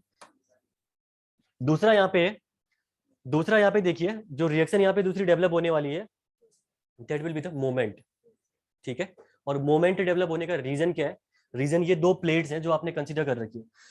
हमेशा जो गाइडेड रोलर सपोर्ट होता है, वो गाइडेड रोलर सपोर्ट आपका दो रिजिड प्लेट्स के बीच में हम लोग इसको क्या करते हैं, सब्जेक्ट करते हैं। ठीक है, गाइडेड रोलर सपोर्ट को, यानी ऊपर से भी आपने प्लेट रखी है, नीचे से भी प्लेट रखी है, इसकी में आपने क्या कर रखा है, रोलर लगा रखा है। अब अगर आप इसको नीचे की ओर खींचोगे तो एक मोमेंट यहाँ पे क्या करेगा, इसको रजिस्ट करेगा। ठीक है, एक रिएक्शन डेवलप होगी, डायरेक्टली नीचे नहीं आएगा। हिंज सपोर्ट की तरह, जैसे हिंज सपोर्ट था लगाया, नीचे आ गया, नहीं आएगा ये। ठीक है, ये सपोर्ट आपका इन रिजिड प्लेट्स की वजह से नीचे नहीं आएगा, जिसकी वजह से यहाँ पे एक रिएक्शन डेवलप होगी जो कि आपकी होगी मोमेंट, दैट इज mz। ठीक है, तो डिस्प्लेसमेंट यहाँ पे कहाँ पॉसिबल हुआ, delta X is not equal to zero. ठीक है, यहाँ पे अगर मैं बात करूं तो डेल्टा एक्स जो आपका है that is not equal to zero, यहाँ पे आपका पॉसिबल है। अगर मैं बात करूं डेल्टा वाई की, तो delta Y equal to zero है, और एम जेड भी अगेन आपका यहाँ पे जीरो है। तो number of reaction for guided roller support या slip support is the two reaction only, that is reaction perpendicular to the roller and the moment. Number of reactions equal to two, that is R Y and M Z. Again आपका ये guided roller support आपका vertical भी हो सकता है। ठीक है, अगर वर्टिकल है तो इसका मतलब आर एक्स अब आपका हो गया और एम जेड। ठीक है, तो सेम चीज है, रिएक्शन आपकी परपेंडिकुलर टू द रोलर, आप लोग ध्यान रखना, बस ये चीज आपको ध्यान रखनी है, इसके अलावा नहीं। ठीक है, तो ये हो गई आपकी सारी की सारी रिएक्शंस जो आपको यहाँ पे ध्यान रखनी है। एक बार इसको बनाइए, मैं एक सेकंड में। आपको इसी का रिमोट चाहिए? चाहिए, लेके आते हैं।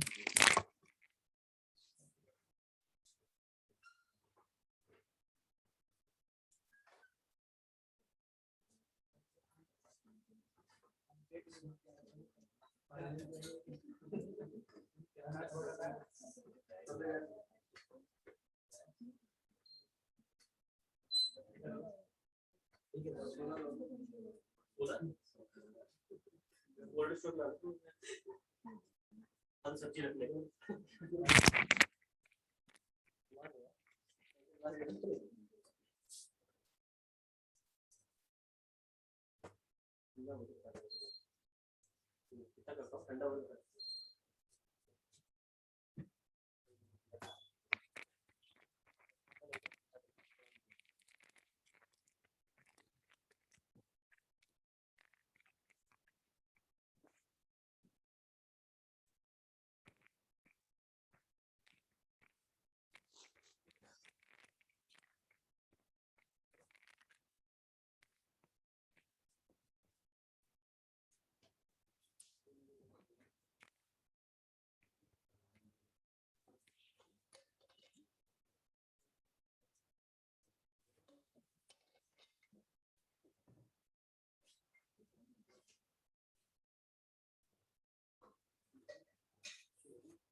हो गया, कर लीजिए इसको, ठीक है।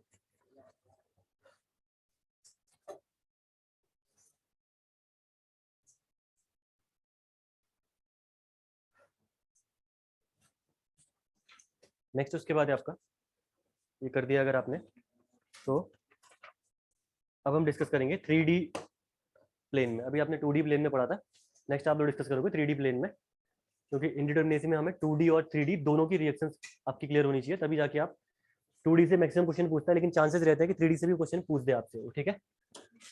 नेक्स्ट है आपका 3D के लिए, अभी था आपका 2D प्लेन, अब है आपका 3 डायमेंशनल प्लेन में जो रिएक्शंस है, ठीक है। मैं समझा ही देता हूँ प्रॉपर्ली, वैसे तो मैं सोचा था कि वैसे बता दूंगा आपको, लेकिन ठीक है इसको बता देते हैं एक बार अच्छे से कि कैसे आपकी रिएक्शंस डेवलप होंगी, ठीक है। एक फिक्स सपोर्ट में कंसीडर कर रहा हूँ फिलहाल, पहला आप फिक्स सपोर्ट के लिए कंसीडर कर रहा हूँ, उसके बाद बाकी सबके लिए सेम ही रहेगा, ठीक है। तो फिक्स सपोर्ट के केस में जरा देखना, बातें नहीं भाई,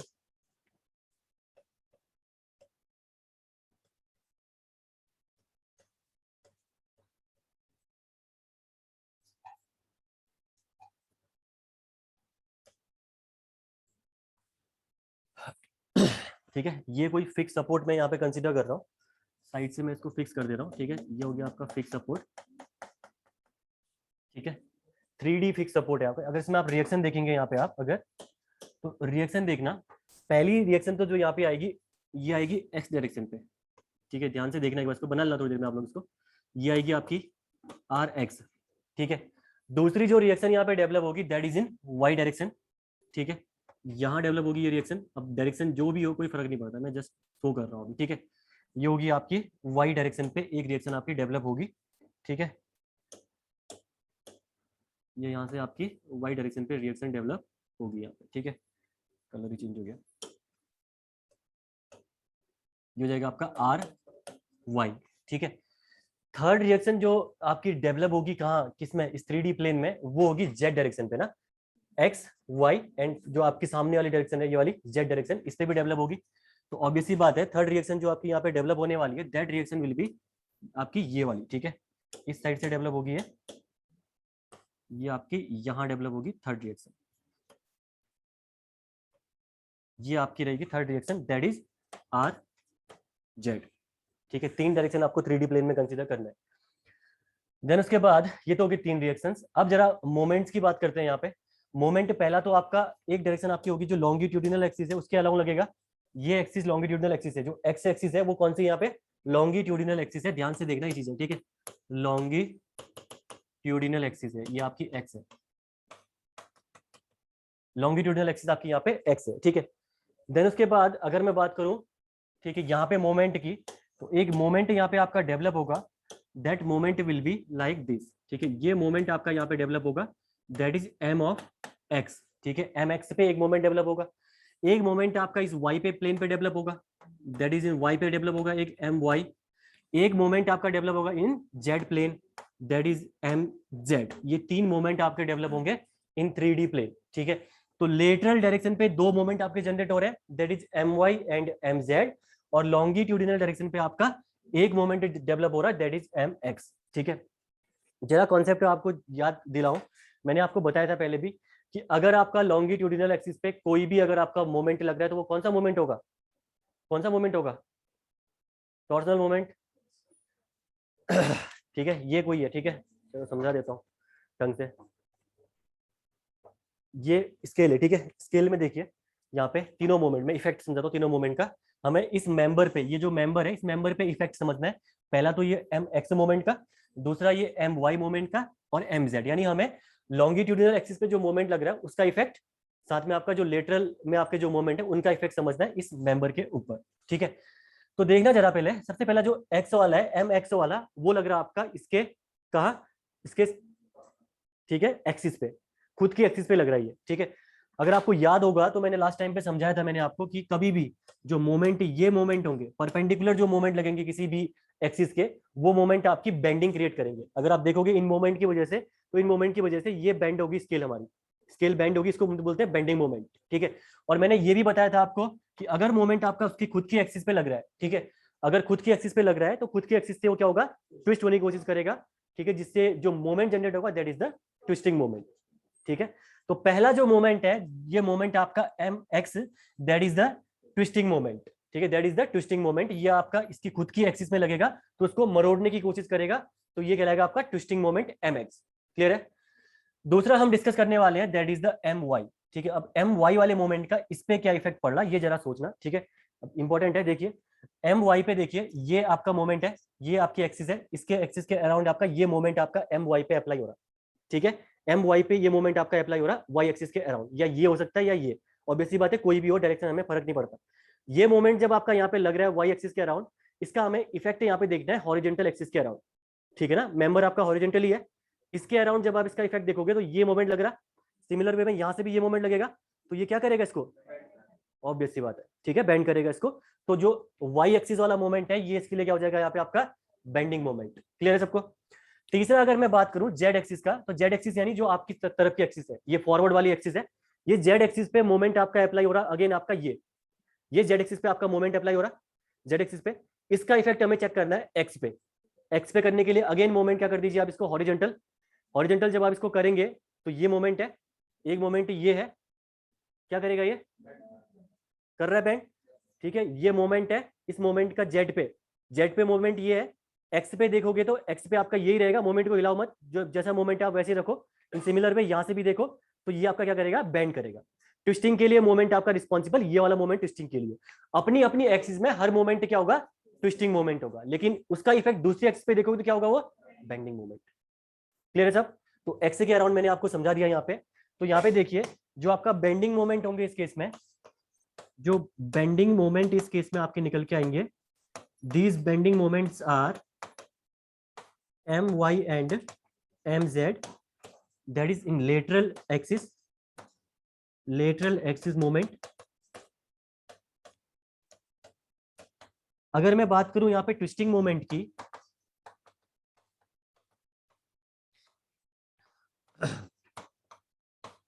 तो ट्विस्टिंग मोमेंट यहाँ पे हो जाएगा आपका दैट इज एम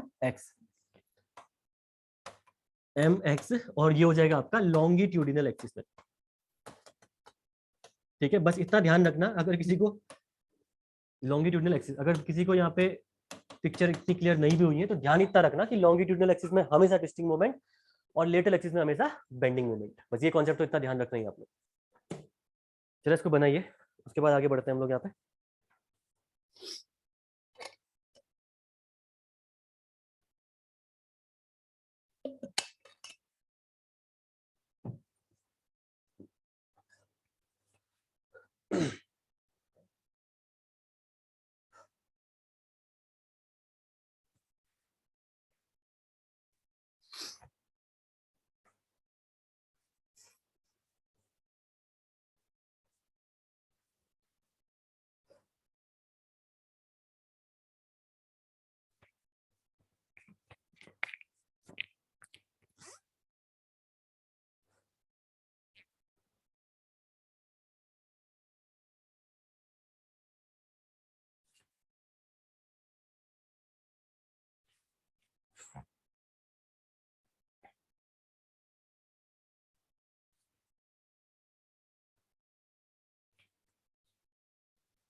गेट के एग्जाम कब, फरवरी में ना गेट का एग्जाम?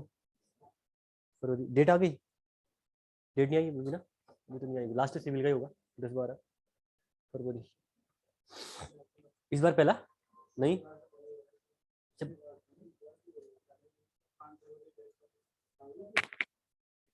5 फरवरी को पहला एग्जाम। अच्छा, पहले वाला पैटर्न, अब औरों को मौका दे रहे होंगे लास्ट देने का। ठीक है।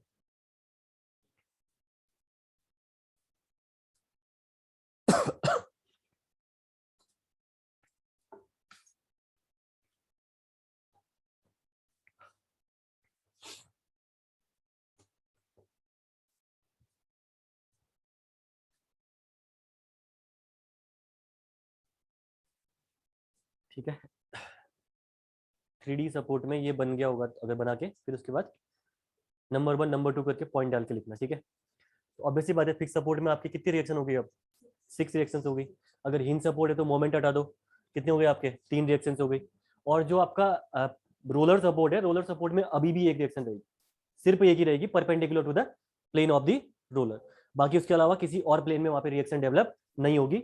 ये चीज अगर आपको प्रॉपरली, अगर आपको एकदम इमेज देखनी है तो घर जाके एक बार प्रॉपर रोलर सपोर्ट देखना, इमेज सर्च मारना रोलर सपोर्ट की, क्या होती है रोलर सपोर्ट, तो देखना वो आपका प्लेन में मूव कर सकता है। जेड जैसे एक्स है, एक्स में फॉरवर्ड एंड बैकवर्ड और जेड डायरेक्शन पे भी वो मूव कर सकता है, लेकिन आपका वाई डायरेक्शन पे उसका मूवमेंट क्या होगा? प्रिवेंट होगा। ठीक है, तो ये ध्यान रखना, एक बार आप लोग, एक बार आप उसको देख लेना प्रॉपर तरीके से, समझ जाओगे। ठीक है, तो ध्यान रखना कि प्लेन आपका जो रोलर सपोर्ट है उसमें आपका रिएक्शन जितनी डेवलप हो रही है वो चेंज नहीं होंगी 3D सपोर्ट के केस में भी। ठीक है, इतना आपको ध्यान रखना है बस, इसके अलावा इतना ही है इसमें। हो गया सबका? पहला पॉइंट लिखिएगा इसमें आप लोग, सबसे पहला पॉइंट लिखिए, number of reactions eight fix support, number of reactions at fixed support, number of reactions at fixed support are 6, are 6 6। ठीक है, ब्रैकेट में लिखना R X comma R Y comma R Z and M X comma M Y comma M Z, तीनों लिख दो। Second, उसके बाद दूसरा लिखिएगा हिंज सपोर्ट में। ठीक है, at hinge support, at hinge support there are 3 reactions, at hinge support there are 3 reactions, और ब्रैकेट में आप लिख भी सकते हो R X comma R Y comma R Z. ठीक है, देन उसके बाद थर्ड लिखना लास्ट आपका, in roller support, in roller support there are only one reaction, there is only करना, देयर आर नहीं, there is only one reaction, one reaction perpendicular to the plane of roller, perpendicular to the plane of roller. ठीक है, guided का मैंने अभी consider नहीं कर रखा है यहाँ पे, गाइडेड का अगर आपको बताना होगा तो गाइडेड का भी मैं आपको कवर करूंगा 3D में कितनी रिएक्शन होती है। ठीक है, अभी मैंने कवर नहीं करा इसको।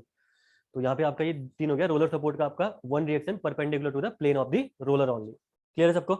ये हो गई आपकी एक्सटर्नल सपोर्ट रिएक्शन। ठीक है, अब देखिए एक्सटर्नल सपोर्ट रिएक्शन के बारे में आपने डिस्कस कर लिया। अब ये एक्सटर्नल सपोर्ट रिएक्शन आपका इंड्यूस क्या कर रही है? इंड्यूस करेंगी ये इंटरनल फोर्सेस। ठीक है, इंड्यूस क्या करेंगी ये? Internal forces. इंटरनल फोर्सेस जैसे bending moment, twisting moment, axial force, तीसरा आपका शियर फोर्स।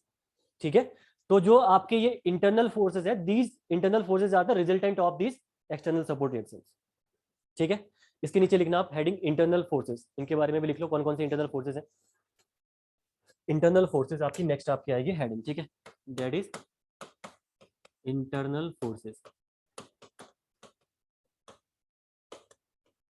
ठीक है, इंटरनल फोर्सेस में सबसे पहला जो आपका इंटरनल फोर्स आपका यहाँ पे आने वाला है, सॉरी पहले तो लिख लो इंटरनल फोर्स आपका डेवलप कैसे होता है। ठीक है, developed due to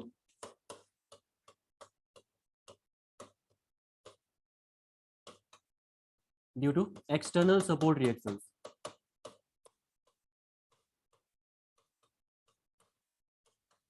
external support reactions. ठीक है, ये आपकी एक्सटर्नल सपोर्ट रिएक्शन की वजह से डेवलप होंगी ये इंटरनल फोर्सेस। ठीक है, अगर मैं बात करूं इंटरनल फोर्सेस की तो पहला हो जाएगा आपका ये इंटरनल फोर्स आपका बेंडिंग मोमेंट, बेंडिंग मोमेंट। ठीक है, बेंडिंग मोमेंट की अगर मैं बात करूं तो बेंडिंग मोमेंट आपका लेटरल एक्सिस में आपका डेवलप होगा।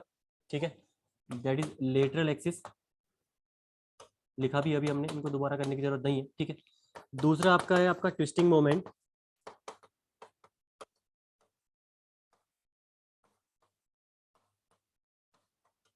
ट्विस्टिंग मोमेंट आपका डेवलप होगा लॉन्गिट्यूडिनल एक्सिस में।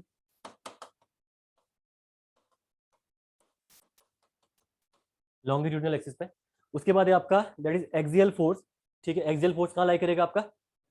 लॉन्गिट्यूडिनल, ऑलवेज लॉन्गिट्यूडिनल, जहां मूवमेंट होगा वहीं तो लाई करेगा ना वो। ठीक है, तो थर्ड आपका हो गया एक्सियल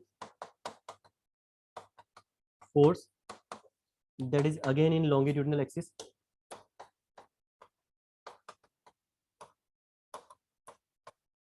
लॉन्गिट्यूडिनल एक्सिस, और लास्ट में आपका that is the shear force, और शियर फोर्स आपको पता ही है परपेंडिकुलर टू द एक्सिस।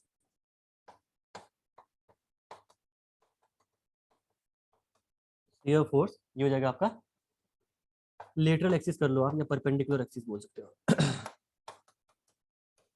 ये हो जाएंगे आपके forces, internal forces which are developed due to the external support reactions.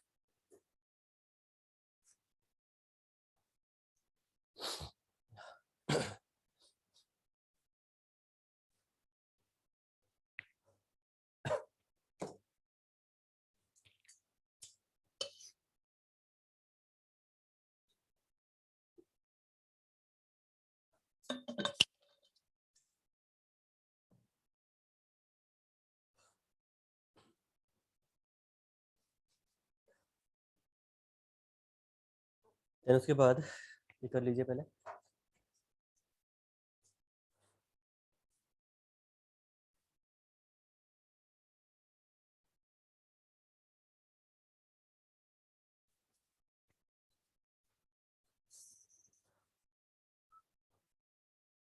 बाद हम डिस्कस करते हैं टाइप्स ऑफ स्ट्रक्चर। वैसे पता है आपको फ्रेम्ड स्ट्रक्चर और rigid jointed, sorry framed structure, rigid jointed structure और पिन जॉइंटेड स्ट्रक्चर, दो टाइप के स्ट्रक्चर होते हैं।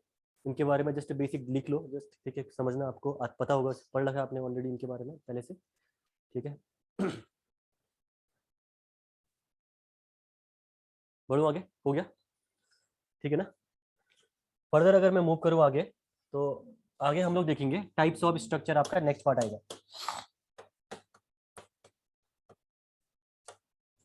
Types of structure. अच्छा, दीपावली में घर कब जा रहे हो तुम लोग? कल जा रहे हो मत बोलना, मतलब कब? नहीं जा रहे हो इस बार? जाओगे? पहले बता देना, जिससे कि क्लास का नुकसान ना हो। ठीक है ना? 2 से तो शायद वैसे छुट्टियां हैं, सुनने में आ रहा है। उससे पहले की जो क्लासेस होंगी उसमें आप लोग पर्टिकुलरली इन्फॉर्म कर देना क्लास से पहले ही, जिससे कि हम क्लास ऑफ कर लें उससे पहले भी। ठीक है ना? तो नुकसान ना होता कि आप लोगों को बता देना। अदरवाइज 1 तारीख तक क्लास चलेंगी। ठीक है, अगर उससे पहले अगर आपको जाना है तो आप लोग इन्फॉर्म कर देना क्लास में, सर हम इस तारीख, मतलब इसका मतलब है 30 को जा रहे, नहीं 31st को क्लास ले लेना फिर। अच्छा, 31st को संडे है। हाँ तो ठीक है, कोई दिक्कत नहीं। फिर आप लोग सैटरडे को सभी जनमत संग्रह से यहाँ पे बता देना मुझे कि क्या चलने वाला है सीजन। ठीक है ना? पता चल रहा है यहाँ पे एक बच्चा आ गया उठ के फिर उसके घर जा बोलेंगे, वो गाली देगा, हमसे बोलेगा क्यों बुलाया मुझे। इन्फॉर्म कर देना हमें, आप लोग सैटरडे को ही। ठीक है ना? सैटरडे को प्रॉपर्ली इन्फॉर्म कर देना किस हिसाब से आप लोगों का रहने वाला है। ठीक है, उस हिसाब से क्लास का देख लेंगे जो भी होगा। टाइप्स ऑफ स्ट्रक्चर में आपका 2 टाइप का स्ट्रक्चर होता है आपका। पहला होता है आपका rigid jointed structure,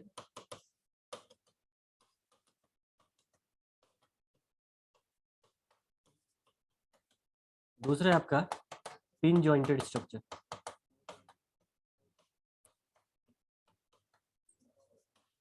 rigid jointed structure and pin jointed structure 2 type का होता है। देखिए, रिजिड जॉइंटेड जो स्ट्रक्चर है उसका बेस्ट एग्जांपल आपको पता ही है। रिजिड जॉइंट मतलब, रिजिड अभी बताऊंगा, जॉइंट टाइप्स ऑफ जॉइंट भी अभी आने वाले डिस्कस करेंगे प्रॉपर्ली। ठीक है, रिजिड जॉइंटेड स्ट्रक्चर और पिन जॉइंटेड 2 टाइप के स्ट्रक्चर होंगे। अब अगर मैं बात करूं पिन जॉइंटेड की, तो ट्रस इसका बेस्ट एग्जांपल है।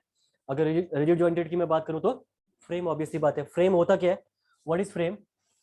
पोर्टल फ्रेम होता है एक तो। ठीक है, दूसरा पोर्टल फ्रेम बोलते हैं, सुना होगा नाम आपने। पोर्टल फ्रेम क्या होता है? नहीं है याद आपको? मैंने लिखा रखा है कहीं, याद करो जरा। जब मैंने कोलैप्स लोड लास्ट यूनिट पढ़ाई थी, तब मैंने वहां पे पोर्टल फ्रेम के बारे में पढ़ाया था। मैंने बोला पोर्टल फ्रेम क्या होता है? कुछ नहीं होता है, पोर्टल फ्रेम होता ही नहीं है। आज ही पढ़ोगे अब तुम लोगों को। पोर्टल फ्रेम वो फ्रेम होता है जिसमें जो जॉइंट होते हैं वो रिजिड जॉइंट होते हैं, ठीक है। एक 2D स्ट्रक्चर है, 2D स्ट्रक्चर जिसमें सारे के सारे जॉइंट आपके रिजिड जॉइंट होते हैं, जिसको हम लोग बोलते हैं पोर्टल फ्रेम, ठीक है ना। ये लिखा भी रखा है, आप नोट्स में एक बार खोलना घर जाके तो देखना, आपको प्रॉपरली ब्रैकेट में लिखा रखा होगा।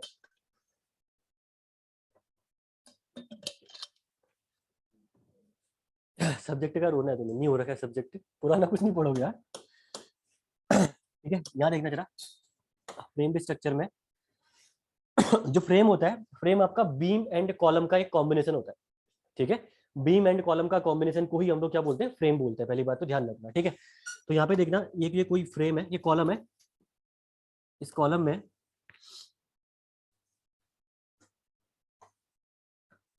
ठीक है सेंटर में आपने एक और बीम आपने कनेक्ट कर रखी है, तो ये बन गया आपका एक फ्रेम।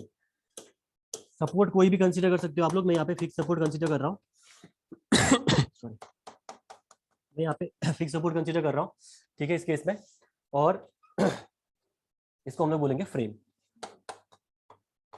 फ्रेम, ठीक है।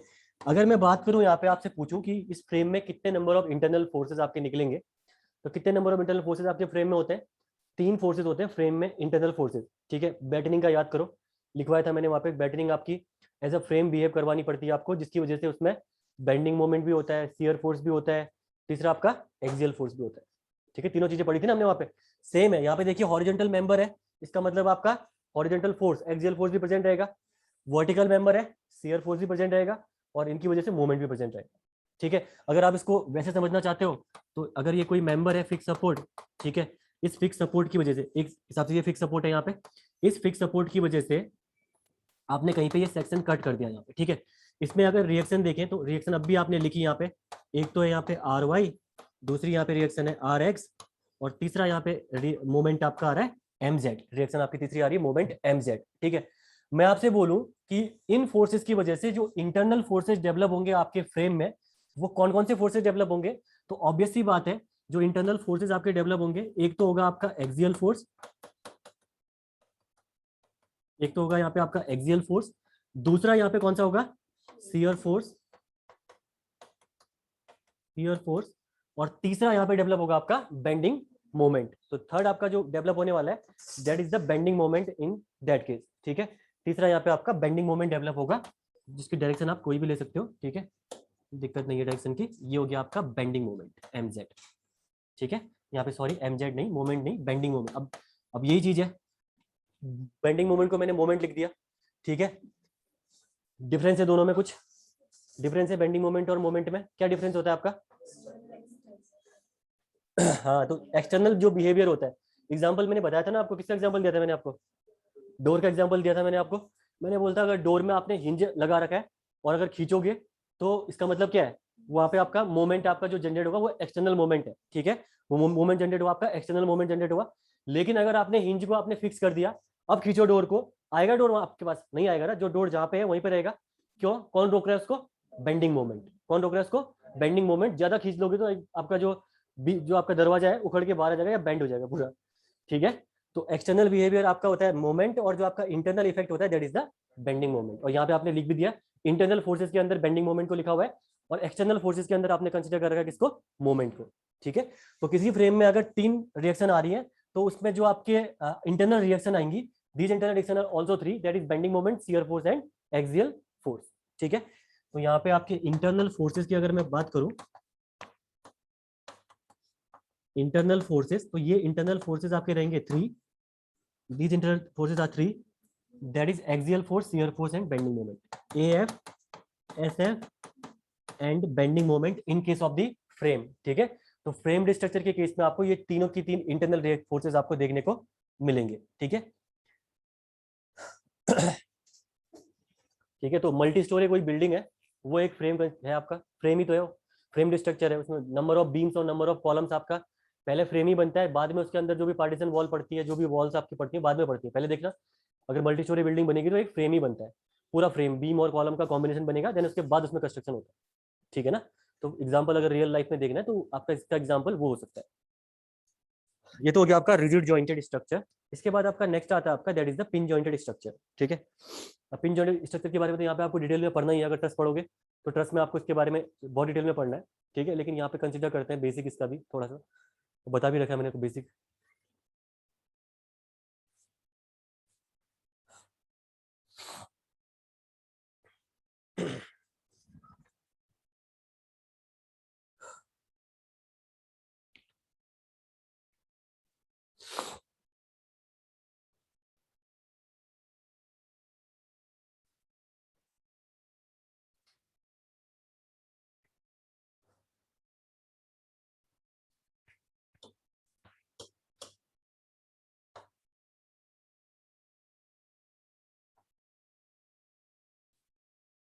जा भाई, सुन ही नहीं रहा।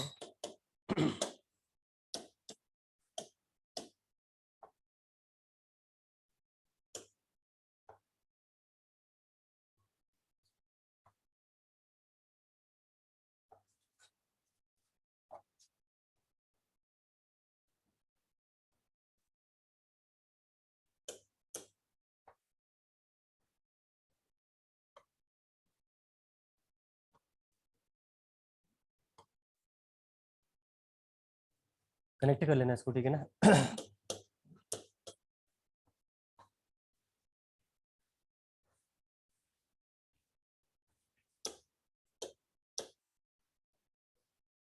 हो गया ना ऊपर वाला, रुको बना, पहले बनाने बैठ जाते हैं। रुको, ये आपका दूसरा ट्रस, ठीक है, ये आपकी ट्रस है।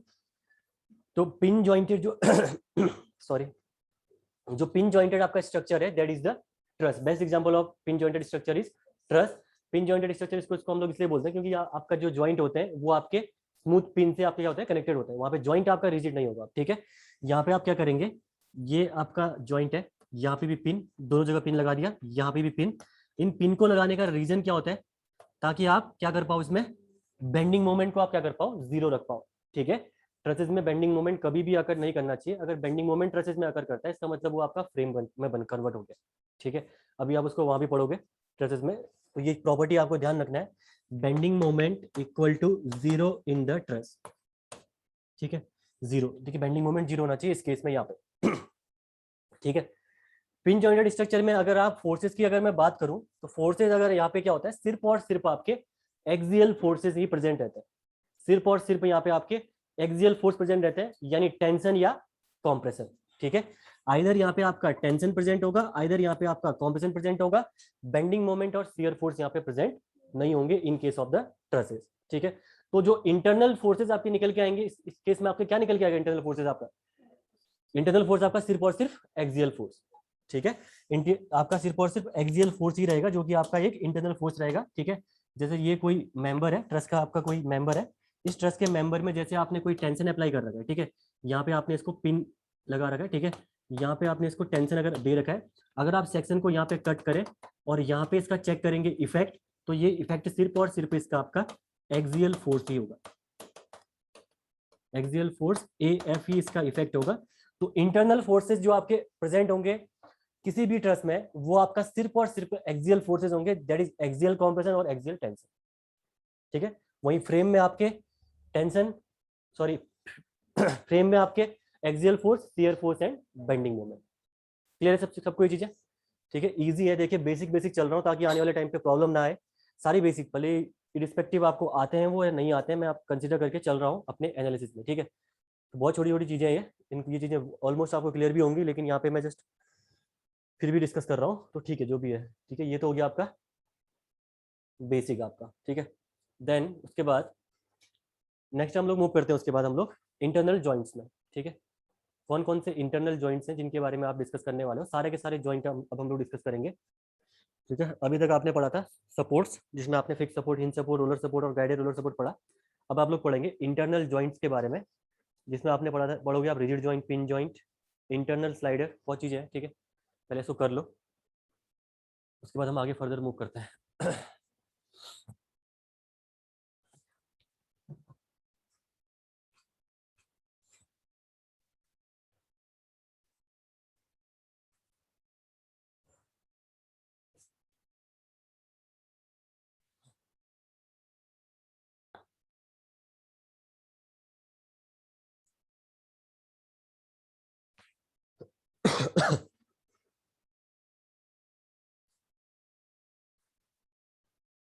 बोलो ना आगे, हो गया सबका। Next is your internal joints. Heading आपकी आ गई।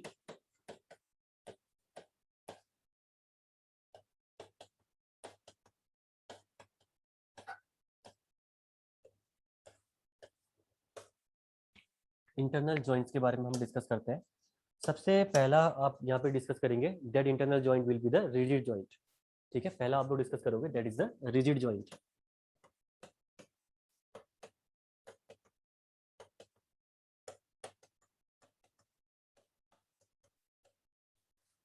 ठीक है, रिजिड जॉइंट के बारे में डिस्कस करते हैं हम लोग यहाँ पे प्रॉपरली।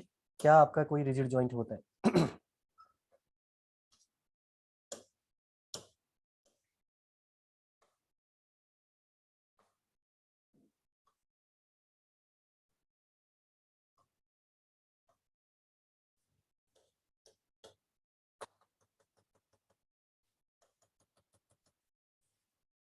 ठीक है, ए बी एंड सी। ठीक है, तो यहाँ पे जो ए एंड सी है, यहाँ पे देख जाते एक्सटर्नल सपोर्ट्स। ए एंड सी यहाँ पे एक्सटर्नल सपोर्ट्स।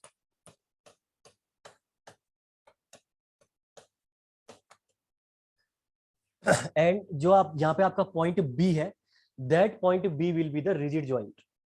ठीक है, पॉइंट बी यहाँ पे क्या आपका रिजिड जॉइंट है। यहाँ पे आपका पॉइंट बी, यहाँ पे आपने कुछ भी अप्लाई नहीं कर रखा है, ये रिजिड है, यानी ये फ्लेक्सिबल बिल्कुल भी नहीं है, कहीं भी मूव नहीं करेगा, लेफ्ट राइट ऊपर नीचे कुछ मूवमेंट इसमें आपका नहीं अकर करेगा, लेकिन स्लोप यहाँ पे रहता है।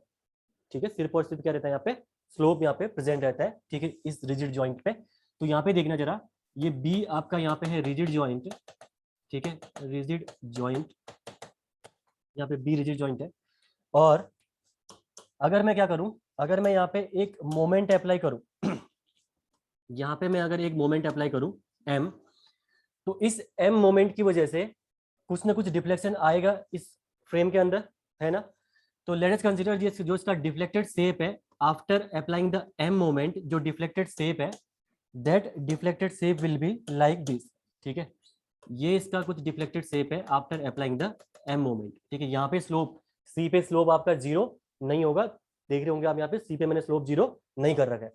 दूसरा अगर मैं बात करूं यहाँ से, तो यहाँ से आप देखिए कैसा मूवमेंट आएगा इसका, यहाँ पे स्लोप जीरो रहेगा और सब्सिक्वेंटली आपका ये यहाँ पे कनेक्टेड हो जाएगा इस केस में, क्या, ये डिफ्लेक्टेड शेप। ठीक है, तो मोमेंट जब आपने खुद एम लगाया यहाँ पे, तो ये डिफ्लेक्टेड शेप आपको यहाँ पे देखने को मिला। ठीक है, इस बीम का, जहाँ पे देखिए स्लोप ए पे जीरो है, सी पे जीरो नहीं है, और बी पे यहाँ पे आपके दो स्लोप आ रहे हैं, क्योंकि दो मेंबर कनेक्टेड है यहाँ पे आपके। एक तो स्लोप आपका ये वाला है, ये स्लोप है एक, तो ये आपका थीटा वन है, और दूसरा स्लोप है आपका दैट इज दिस स्लोप, और ये स्लोप क्या है आपका, ये स्लोप है दैट इज थीटा टू। ठीक है, थीटा टू, आपके दो स्लोप यहाँ पे आए, theta one and theta two. और जिसकी प्रॉपर्टी होती है रिजिड जॉइंट की, प्रॉपर्टी, ये प्रॉपर्टी रिजिड जॉइंट की ये होती है कि इसमें आपका जो थीटा वन है that is equal to the theta two. That is the property of the rigid joint. ठीक है, स्टार मार्क पॉइंट करना इसको आप लोग। तो प्रॉपर्टी आपकी यहाँ पे क्या होगी इसकी, theta one equal to theta two. तो जितने भी मेंबर यहाँ पे जुड़ेंगे इस जॉइंट में, सारे में आपका अगर रिजिड जॉइंट है तो सारे, अभी तो दो मेंबर कनेक्ट कर रखे मैंने, तीन हो, चार हो, पांच हो, तो जितने भी स्लोप यहाँ पे आएंगे वो सारे स्लोप क्या होंगे, आपस में इक्वल रहेंगे इन case of the rigid joint. ठीक है, क्लियर है सब चीज। अगर मैं बात करूं यहाँ पे फोर्सेस की, तो फोर्सेस यहाँ पे तीन के तीन रहेंगे। मोमेंट भी होगा यहाँ पे आपका, यहाँ पे आपका क्या होगा, स्लोप भी हो, सॉरी मोमेंट भी होगा, एक्सियल फोर्स भी, शियर फोर्स भी। ठीक है, लेकिन मोमेंट इतना नहीं है कि ये आपका स्लोप को जीरो कर दे। ठीक है, मोमेंट है यहाँ पे, लेकिन मोमेंट आपका इतना नहीं है कि आपका स्लोप को जीरो कर दे। ठीक है, तो फिक्स सपोर्ट से डिफरेंस किसमें आया, इसमें सिर्फ और सिर्फ स्लोप पे। फिक्स सपोर्ट पे आपका स्लोप जीरो होता है, यहाँ पे आपका स्लोप प्रेजेंट है, तो फिक्स सपोर्ट और ये आपका ऑलमोस्ट सेम है, सिर्फ और सिर्फ स्लोप का ही डिफरेंस है यहाँ पे। ठीक है, तो ये हो गया आपका रिजिड जॉइंट, जहां पे आपका प्रॉपर्टी मैंने लिख दी, theta one is equal to the theta two, और यहाँ पे जो जो फोर्सेज होंगे, these are the three forces only, axial force, shear force and bending moment.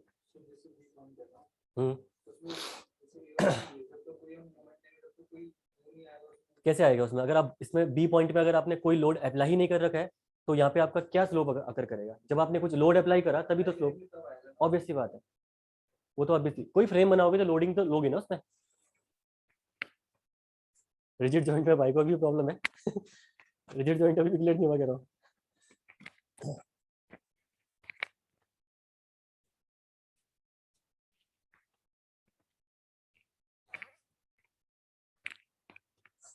ये हो गया आपका पहला joint, that is the rigid joint where theta 1 is equal to the theta 2।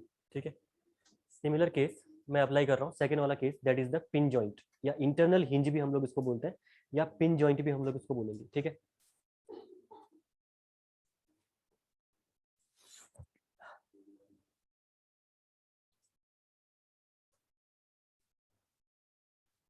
हो गया ये, तो दूसरा हेडिंग डालना, that is the pin joint. मैं इसी को काट के लिखता हूँ, बार बार डायग्राम में क्या ही बनाऊं।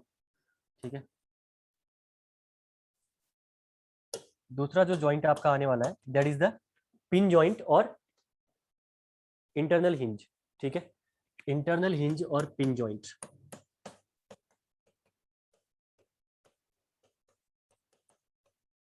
इंटरनल हिंज और पिन जॉइंट छोटी छोटी चीजें हैं, ठीक है, जो कि डिटर्मिनेसी, इनके बिना काम नहीं चलेगा डिटर्मिनेसी में। ऑब्वियसली बात है, अगर ये चीजें क्लियर नहीं है आपकी डिटर्मिनेसी के अंदर तो काम नहीं चलने वाला आप लोगों का। ये चीजें क्लियर होनी चाहिए सारी की सारी। ठीक है, जब थीटा कहाँ पे आ रहा, कहाँ पे थीटा नहीं आ रहा, कहाँ पे डिस्प्लेसमेंट जीरो है, कहाँ पे डिस्प्लेसमेंट जीरो नहीं है, कहाँ पे कितनी रिएक्शन है, कहाँ पे कितनी रिएक्शन नहीं है, अगर ये चीजें क्लियर नहीं है डिटर्मिनेसी गई, उसके बाद काइनेमेटिक इंडिटर्मिनेसी समझ ही नहीं पाओगे। ठीक है, तो ये चीजें तभी करा रहा हूँ क्योंकि वहां पे आपकी रिक्वायरमेंट बहुत ज्यादा है इनकी। तो दूसरा आपका आ गया इंटरनल हिंज या पिन जॉइंट। अब देखिए इसमें क्या होता है, सिंपल सी बात है। आप क्या कर देते हो, जो रिजिड जॉइंट है, सेम डायग्राम में कंसीडर कर रहा हूँ, आप ये डायग्राम बनाना अपने उस पर। सेम जॉइंट में आपका यहाँ पे आप क्या लगा दोगे, पिन लगा दोगे, ये आपका हो जाएगा पिन। और इस पिन की जो प्रॉपर्टी होती है वो आपको पता ही है, इसकी प्रॉपर्टी क्या होती है, that property will be what, या bending moment will be the zero. ठीक है, तो पिन पे आपका जो बेंडिंग मोमेंट होता है that bending moment will be the zero. ठीक है, इसकी ये प्रॉपर्टी होती है। ठीक है, फॉर पिन जॉइंट, ठीक है, प्रॉपर्टी में लिखता हूं यहाँ पे डायरेक्टली, प्रॉपर्टी, प्रॉपर्टी यहाँ पे पहला तो आपका बेंडिंग मोमेंट यहाँ पे इसका जीरो होता है। ठीक है, और जो दूसरी प्रॉपर्टी यहाँ पे इसकी होती है पिन जॉइंट की, इस केस में जो थीटा 1 और थीटा 2 है ये आपका अलग अलग एंगल पे क्या होता है, डिफ्लेक्ट होता है। तो स्लोप यहाँ पे आएगा, वो स्लोप आपका डिफरेंट आएगा, यानी यहाँ पे theta 1 is not equal to the theta 2। ठीक है, ये दूसरी प्रॉपर्टी जो कि इंपॉर्टेंट है, theta 1 is not equal to the theta 2 in case of the pin jointed frame. ठीक है, ये हुई आपकी दूसरी प्रॉपर्टी इस केस में। और अगर कोई आपसे पूछे यहाँ पे इस फ्रेम में कौन कौन से फोर्सेस यहाँ पे इस फ्रेम में प्रेजेंट रहेंगे, तो कौन कौन से फोर्स हैं, shear force and axial force. ठीक है, लिख भी सकते हो आप यहाँ पे, shear force and axial force presented.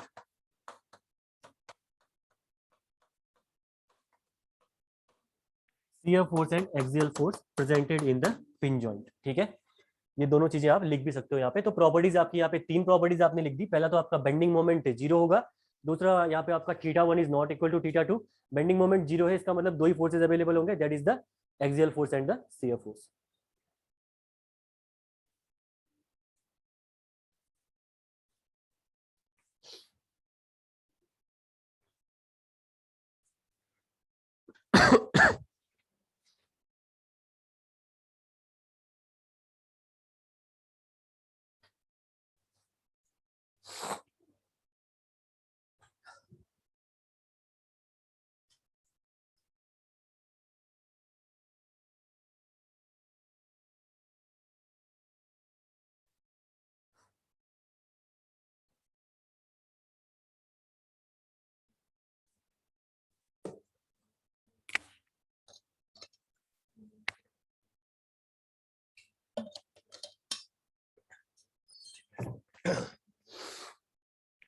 ये हो गया।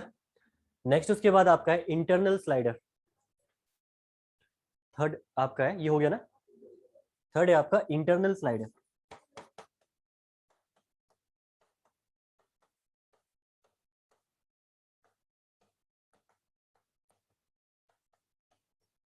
इंटरनल स्लाइडर आपका नेक्स्ट है। अब इसको देख के ही आप बता दोगे, सिंपल सा सपोर्ट होता है ये, ठीक है। आप इसको देख के ही बता दोगे कौन कौन से फोर्सेज यहाँ पे आपके जीरो रहने वाले हैं, कौन कौन से नहीं। ये कोई, ठीक है, फ्रेम ले रहा हूँ मैं, कंसिडर कर रहा हूँ यहाँ पे।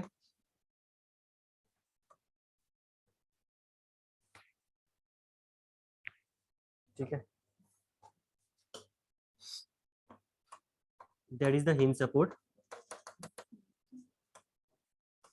आप क्या करिए, यहाँ पे आपने ये स्लाइडर्स लगा रखे, ठीक है। ये आपने यहाँ पे स्लाइडर्स यहाँ पे लगा रखे हैं, अच्छे से बना बोले यहाँ पे अलग ही बन गए ये फिक्स सपोर्ट है, ठीक है, ये फिक्स सपोर्ट है। अब जरा देख के बता लोगे आप लोग यहाँ पे कौन कौन से फोर्सेज यहाँ पे अवेलेबल होंगे, इंटरनल स्लाइडर में कौन कौन से फोर्सेज अवेलेबल होंगे यहाँ पे, कौन कौन से फोर्सेज रहेंगे अवेलेबल यहाँ पे इंटरनल स्लाइडर में। फोर्स आपका जीरो कौन सा होगा? हाँ, कौन कौन सा फोर्स होगा? वाई वाला फोर्स को क्या क्या फोर्स बोलते हैं हम लोग? Shear force. यहाँ पे देखिए मूवमेंट आपका वाई एक्सिस में पॉसिबल है। इंटरनल स्लाइडर के केस में ध्यान रखना, जो मूवमेंट है ये डायग्राम के थ्रू, कभी भी ना डायग्राम दिमाग में बैठाया करो, अगर सारी चीजें वैसे रटोगे तो रट नहीं पाओगे सारी सारी चीजें। इंटरनल स्लाइडर के केस में क्या होता है कि जो ये है टॉप एंड बॉटम को स्लाइड कर सकता है, तो आर वाई रिएक्शन यहाँ पे डेवलप नहीं होगी। इसका मतलब क्या है, शियर फोर्स यहाँ पे जीरो है, लेकिन एक्सियल फोर्स और आपका जो बेंडिंग मोमेंट है वो तो नॉट इक्वल टू जीरो होगा ना, वो प्रेजेंट होंगे यहाँ पे, ऑब्वियस सी बात है, ठीक है। तो इंटरनल स्लाइडर की जो प्रॉपर्टी होती है, that property will be axial force and bending moment is not equal to zero and shear force equal to zero. ये इसकी प्रॉपर्टी होती है किसकी? इंटरनल स्लाइडर की। तो तीन चीजें पढ़ी आपने अभी। पहला तो पढ़ा आपने रिजिड जॉइंट, दूसरा आपने पढ़ा पिन जॉइंट, तीसरा आपने पढ़ा यहाँ पे दैट इज द क्या, इंटरनल स्लाइडर आपका यहाँ पे आपने डिस्कस किया, जिसमें आपका एक्सियल फोर्स और बेंडिंग मोमेंट आपका नॉट इक्वल टू जीरो रहने वाला है। उसके बाद फर्दर हम आगे डिस्कस करेंगे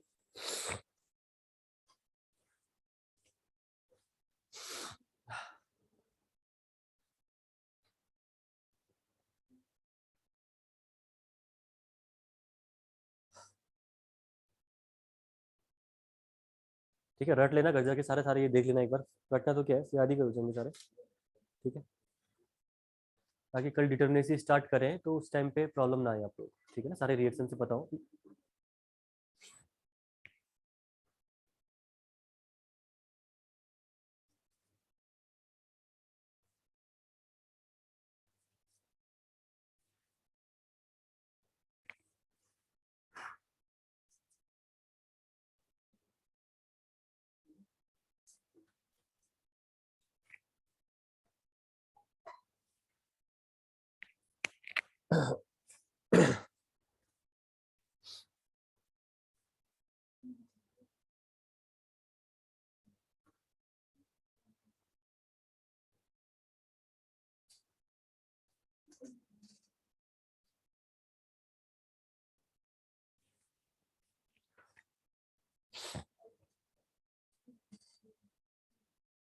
नेक्स्ट उसके बाद ये करने के बाद आपका डबल रोलर सपोर्ट आपका अगला आता है। इंटरनल सपोर्ट में आपका इंटरनल जॉइंट में double roller support.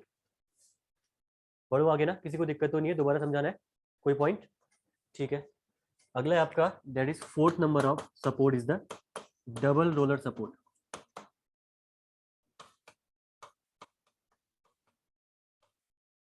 Double roller joint, sorry, support joint पढ़ लो ना आप लोग, internal joint. Double roller joint आपका नेक्स्ट हो जाएगा, ठीक है।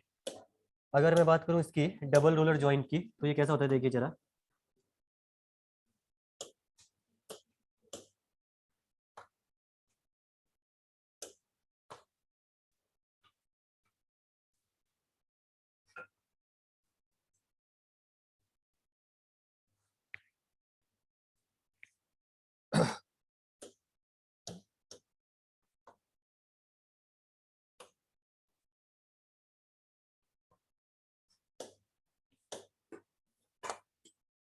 ये आपका कुछ ऐसा होता है, ठीक है, ये बना नहीं है।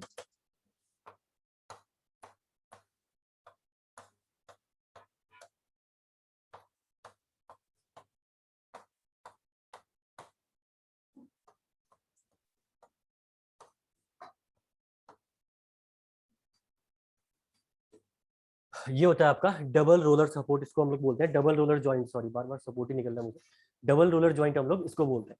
ऑब्वियसली बात है, गाइडेड रोलर की सपोर्ट की तरह ही है। आपने अगर उसकी प्रॉपर्टी समझ रखी होगी तो आप बता दोगे इसमें कौन कौन सी रिएक्शन डेवलप हो रही है आपकी इंटरनल। ठीक है, तो इंटरनल जो आपके यहाँ पे फोर्सेस जनरेट होंगे यहाँ पे, that is the double roller. ठीक है, डबल रोलर इसको बोलते हैं। अगर मैं बात करूँ यहाँ पे इंटरनल फोर्सेस की, तो देखिए जरा, horizontal and horizontal movement possible है, लेफ्ट एंड राइट आपका मूवमेंट ये पॉसिबल है, तो नहीं एक्स डायरेक्शन पे यहाँ पे कोई भी आपकी यहाँ पे रिएक्शन डेवलप नहीं होने वाली है।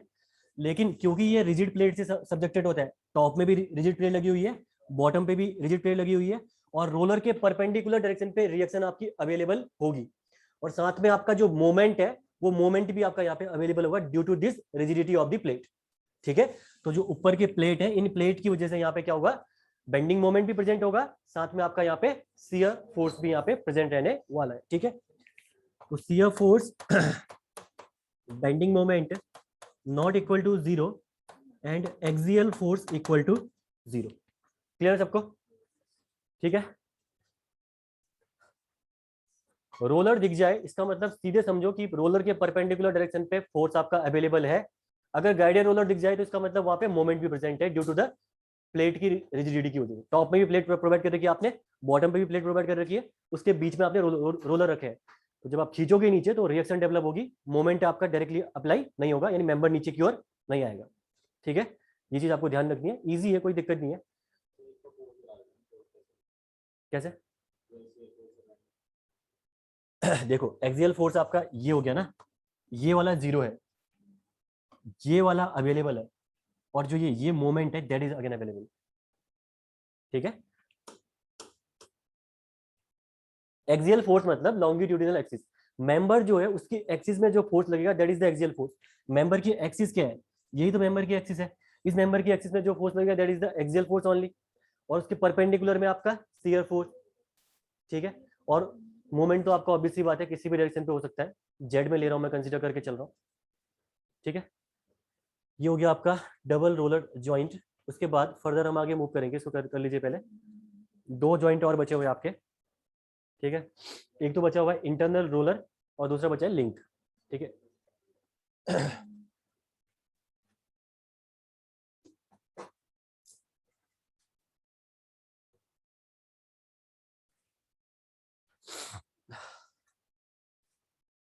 आगे मूव करें। नेक्स्ट उसके बाद है आपका अगला ज्वाइंट, डबल रोलर ज्वाइंट के बाद that is the next is internal roller joint. Internal roller joint यानी अब आपको करना क्या है, जो रोलर था आप अभी सपोर्ट में लगा रहे थे उसको आप उठा के इंटरनल में लगा दीजिए। ठीक है, फिफ्थ आपका है इंटरनल रोलर ज्वाइंट।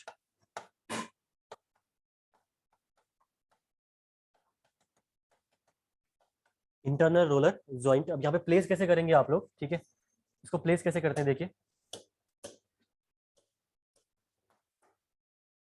ये कोई मेंबर है, यहाँ पे आपने एक इंटरनल रोलर लगा दिया है। ठीक है, ये आपने यहाँ पे इंटरनल रोलर लगा रखा है, और इसके आगे ये मेंबर फिर फर्दर यहाँ पे आगे की ओर मूव करेगा। ठीक है, तो यहाँ पे आपने एक इंटरनल रोलर यहाँ पे लगा दिया है और मेंबर आगे की ओर मूव कर ही रहा है। कोई भी सपोर्ट कंडीशन कंसिडर कर लीजिए, ये फिक्स सपोर्ट हो गया, जैसे इस साइड भी आप लोग ले लीजिए फिक्स सपोर्ट। ठीक है, ये हो गया fix support, that is the internal roller. Internal roller यानी हो क्या रहा है, अगर इन रोलर को आप लोग आउटर पार्ट में लगा रहे हो तो वो सपोर्ट है, अगर रोलर को आप दो मेंबर को कनेक्ट करने के लिए इंटरनल में कहीं पे लगा रहे हो तो वो जॉइंट है। ठीक है, लेकिन प्रॉपर्टी तो चेंज नहीं होनी, प्रॉपर्टी जो इंटरनल रोलर की थी वही प्रॉपर्टी यहाँ भी रहनी है। बेंडिंग मोमेंट इस केस में क्या होगा आपका, 0। ठीक है, इंटरनल रोलर के केस में आपका बेंडिंग मोमेंट 0 होगा। ठीक है, और साथ में आपका क्या, एक्सियल फोर्स अगेन यहाँ पे 0। ठीक है, क्योंकि इसका मूवमेंट पॉसिबल है लेफ्ट राइट, एक्सियल फोर्स 0, क्योंकि इसमें बेंडिंग मोमेंट 0 होता है तो बेंडिंग मोमेंट 0 इसमें आपका, और थर्ड आपका जो शियर फोर्स है, यानी रिएक्शन सिर्फ और सिर्फ एक परपेंडिकुलर डायरेक्शन पे यही रिएक्शन डेवलप होगी। ठीक है, जिसकी वजह से सिर्फ और सिर्फ शियर फोर्स ही शियर फोर्स यहाँ पे प्रेजेंट होगा। ठीक है, तो इस केस में आपका शियर फोर्स तो यहाँ पे प्रेजेंट है, not equal to 0, but bending moment and axial force are equal to 0। Clear है सबको?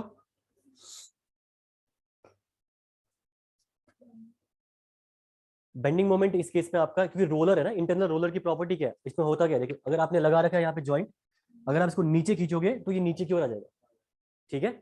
अगर इंटरनल रोलर में अगर आपने लगा रखा है यहाँ पे जॉइंट, अगर आप इसको नीचे खींचोगे नीचे आ जाएगा, उसको ऊपर खींचोगे तो ऊपर चले जाएगा। इसका मतलब जॉइंट में आपका बेंडिंग मोमेंट क्या है, जीरो है। वही जो सपोर्ट में भी हमने लिया था ना, सपोर्ट में भी बेंडिंग मोमेंट आप इसका जीरो था इस केस में, ठीक है।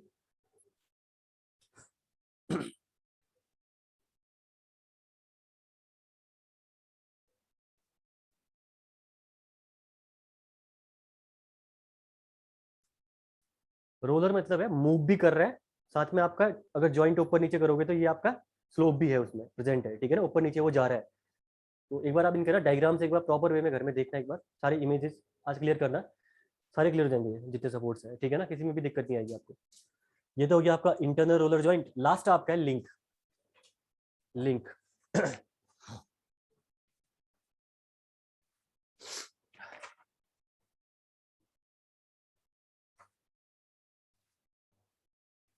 फाइनल है आपका लिंक।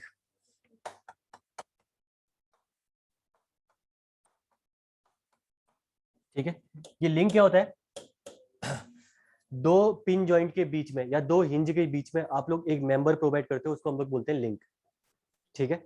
जैसे ये कोई मेंबर है, फिक्स कर रखा है आपने यहाँ पे इसको, ठीक है। एक मेंबर आपने इसके यहाँ पे कनेक्ट कर रखा है इधर पे, ठीक है। ये मेंबर है और यहाँ पे इसने आपको अगेन आपने इसको यहाँ पे फिक्स कर रखा है, जो भी सपोर्ट आपने प्रोवाइड कर रखा है यहाँ पे, ठीक है। अगर आप यहाँ पे क्या करें, यहाँ पे भी अगर आप हिंज प्रोवाइड करें, यहाँ पे भी अगर आप हिंज प्रोवाइड करें, ठीक है, अगर आप यहाँ पे भी हिंज और यहाँ पे भी हिंज प्रोवाइड करें, तो जो ये मेंबर बीच में होगा that member will be called the link, that is called the link, ठीक है। ये कहलाता है आपका लिंक, दो हिंज के बीच में आपने मेंबर रखा हुआ है। और जो लिंक की प्रॉपर्टी होती है, इस लिंक में आपका bending moment and shear force दोनों जीरो होते हैं, सिर्फ और सिर्फ एक्सियल फोर्स प्रेजेंट होता है, ठीक है। कैसे, यहां देखना जरा ये मेंबर है कोई, ठीक है। इस मेंबर में अगर आप फोर्स देखोगे तो ऑब्वियसली बात है, इस लिंक में चेक कर रहे हो आप लोग, ठीक है। या तो फोर्स आपका ये हो सकता है, ठीक है। अगर आप यहां देखोगे तो इसमें फोर्स आपका ये हो सकता है, ठीक है। अब बोलोगे वर्टिकल फोर्स है तो शियर फोर्स है, भाई लिंक के रिस्पेक्ट में देखो ना, लिंक आपका वर्टिकल है, लिंक की एक्सिस में जो आपका फोर्स आएगा वो क्या होगा, आपका एक्सियल फोर्स, ठीक है। तो इस केस में आपका सिर्फ और सिर्फ एक्सियल फोर्स है, क्योंकि आपने यहाँ पे हिंज अप्लाई कर रखा है, तो हिंज अप्लाई करने से इस लिंक में आपका बेंडिंग मोमेंट भी जीरो होता है, साथ में आपका यहाँ पे शियर फोर्स भी यहाँ पे कोई अकर नहीं करता है, शियर फोर्स भी यहाँ पे जीरो होता है। ये प्रॉपर्टी आपकी किसकी, लिंक की, ठीक है। तो लिंक में आपका सिर्फ और सिर्फ एक्सियल फोर्स जो होता है that is present not equal to zero, and shear force and bending moment that both are equal to zero. ये हो गए आपके सारे के सारे जॉइंट, जितने पॉसिबल जॉइंट थे मैंने वो सारे पॉसिबल जॉइंट यहाँ पे लिखवा दिए, ठीक है। अब प्रॉब्लम यहाँ पे आपको नहीं आनी चाहिए, अगर कहीं पे भी कोई बोलता है कोई प्रॉपर्टी अचानक लिंक अगर ध्यान आया, तो लिंक का मतलब है एक्सियल फोर्स इज प्रेजेंट, ठीक है, axial force is present link. In similar way roller अगर जॉइंट आता है तो रोलर रोलर जॉइंट पे क्या था आपका, shear force is present only, ठीक है। Internal roller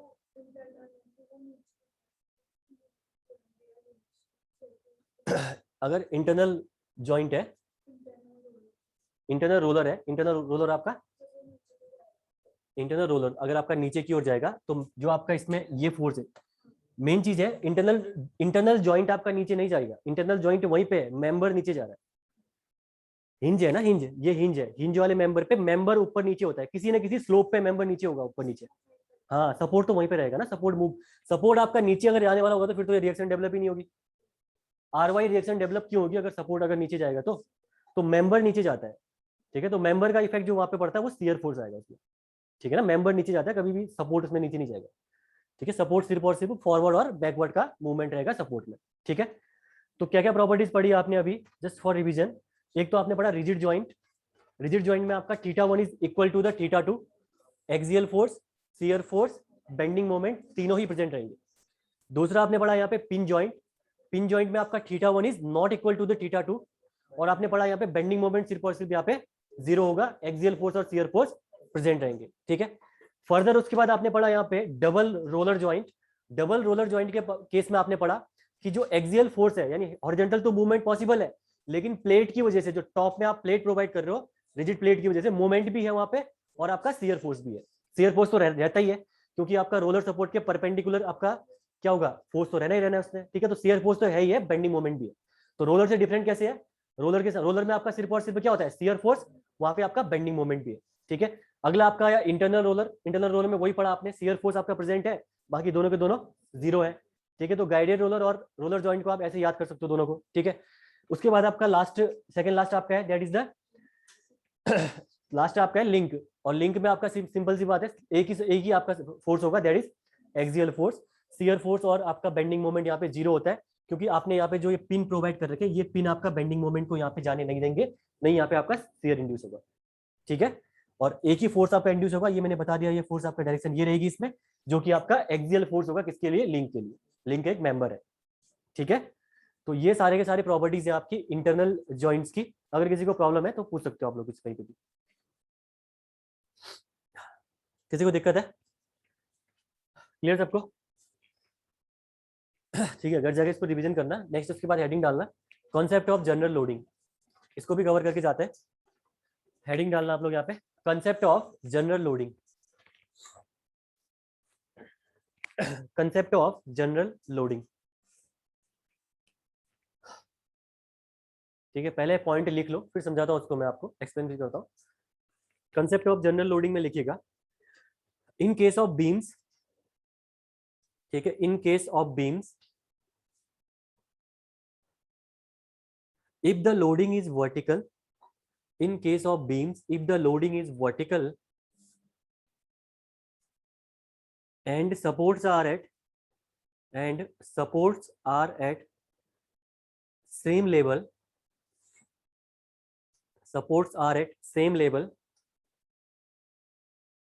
then no horizontal reaction developed,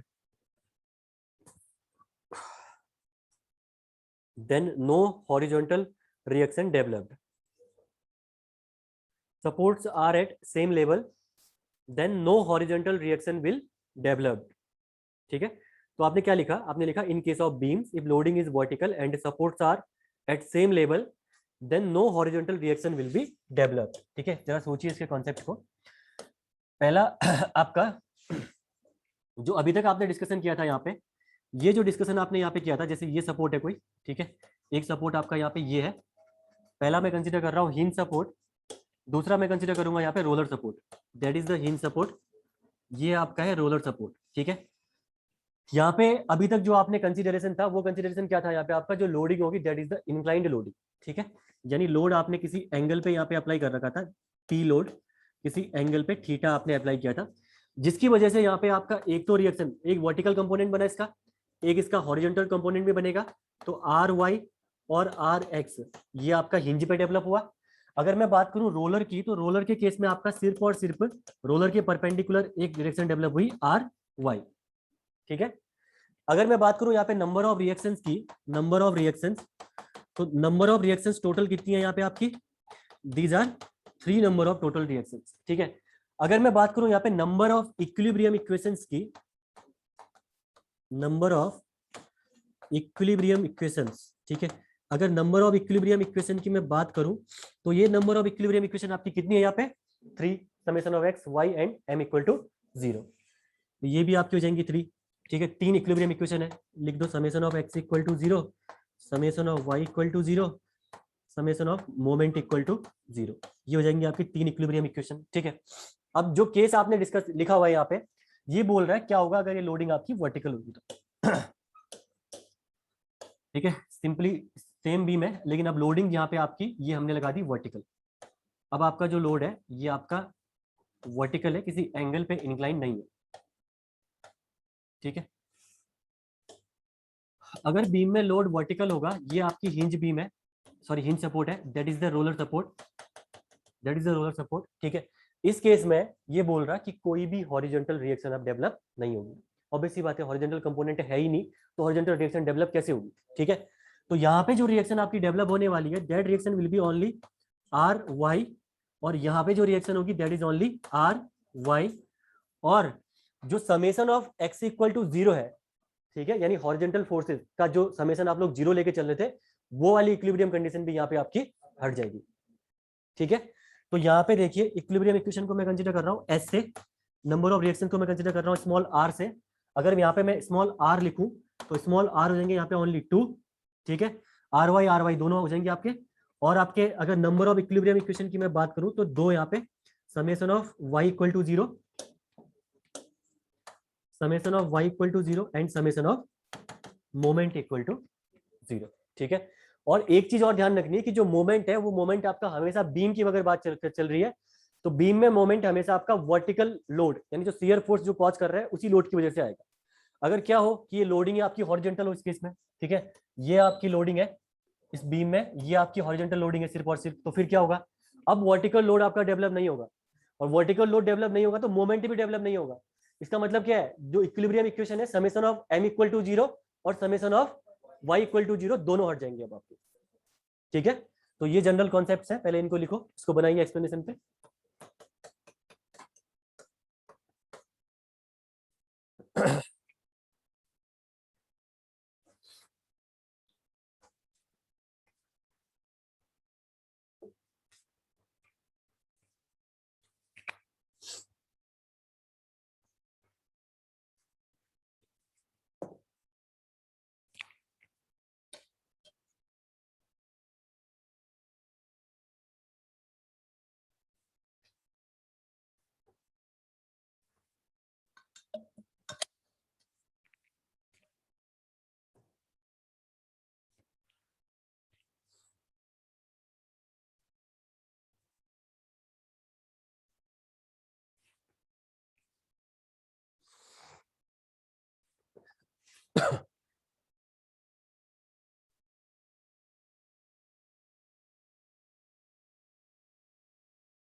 structure mainly basic है आपका, क्वेश्चंस कितने क्वेश्चन आप सॉल्व कर पा रहे हो क्लास में घर में। कॉन्सेप्ट दो होते हैं भाई, एक कॉन्सेप्ट आपका जैसे पढ़ा बता दिया मैंने कि ये कॉन्सेप्ट है इसके बेस पे लगा लो क्वेश्चन, वो उसी कॉन्सेप्ट में इतना घुमा देगा आपको कि एक कॉन्सेप्ट के बेस पे 10 क्वेश्चन डेवलप कर देगा। तो जितना आप क्वेश्चन लगा पाओगे उतना आपके लिए बेनिफिट है। ठीक है, अगर क्वेश्चन आपने नंबर ऑफ क्वेश्चन क्लास में ज्यादा लगा रखे हैं, घर में खुद आपने क्वेश्चन प्रैक्टिस ज्यादा कर रखी है, तो स्ट्रक्चर आपका गलत नहीं होता, उसके बाद क्वेश्चन आपके बन जाते हैं। अगर नंबर ऑफ क्वेश्चन की प्रैक्टिस कम है, कॉन्सेप्ट भले आते हो नहीं अप्लाई कर पाओगे आप एग्जाम में। ठीक है, ऑब्वियसली बात, वो भी कर रहा हूँ अभी केस ना, इसके बाद आपका अगला केस है, फिर आएगा उसके बाद। अगर आप उसमें मोमेंट कंसीडर करोगे ना उसके बाद, क्योंकि अगर आपने सपोर्ट कहाँ कर रखा है, हाँ, अगर जस्ट सिंकिंग ऑफ मतलब सपोर्ट का लेवल सेम नहीं है तो उसके केस में आपका इसेंट्रिसिटी की वजह से मोमेंट भी आएगा हॉरिजॉन्टल की वजह से।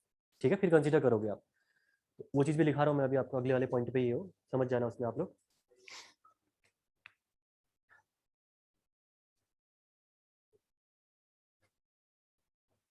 दूसरा पॉइंट इसमें लिखिएगा अगर ये कर दिया आपने तो।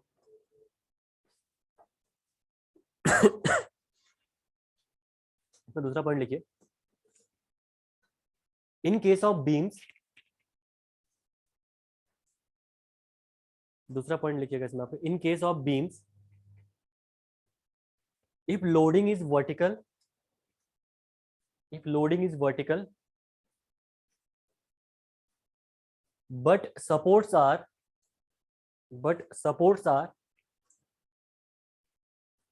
not, but supports are not at same level, but supports are not at same level, then horizontal reaction will be considered, then horizontal reaction will be considered। ठीक है, इसका मतलब ये क्या कह रहा है आपसे, जैसे ये कंडीशन आपकी है, कोई बीम ऐसी है,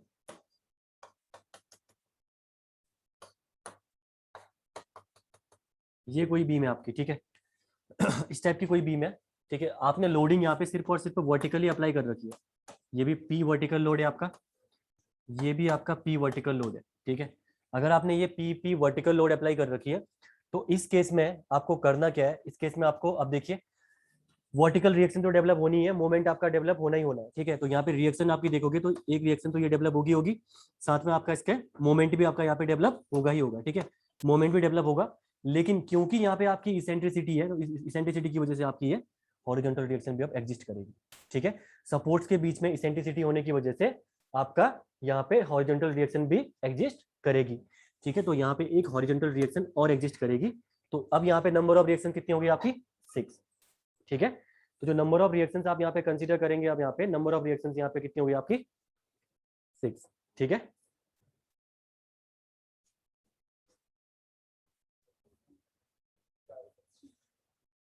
हाँ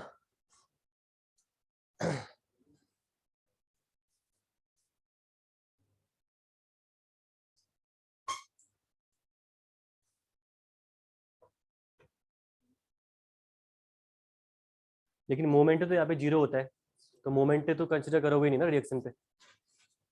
हिंज सपोर्ट है ना, हिंज पे मोमेंट तो आएगा ही नहीं। गलती क्या हुई यहाँ पे, देखो थोड़ी सी मिस्टेक हो गई यहाँ पे। रिएक्शन यहाँ पे देखो,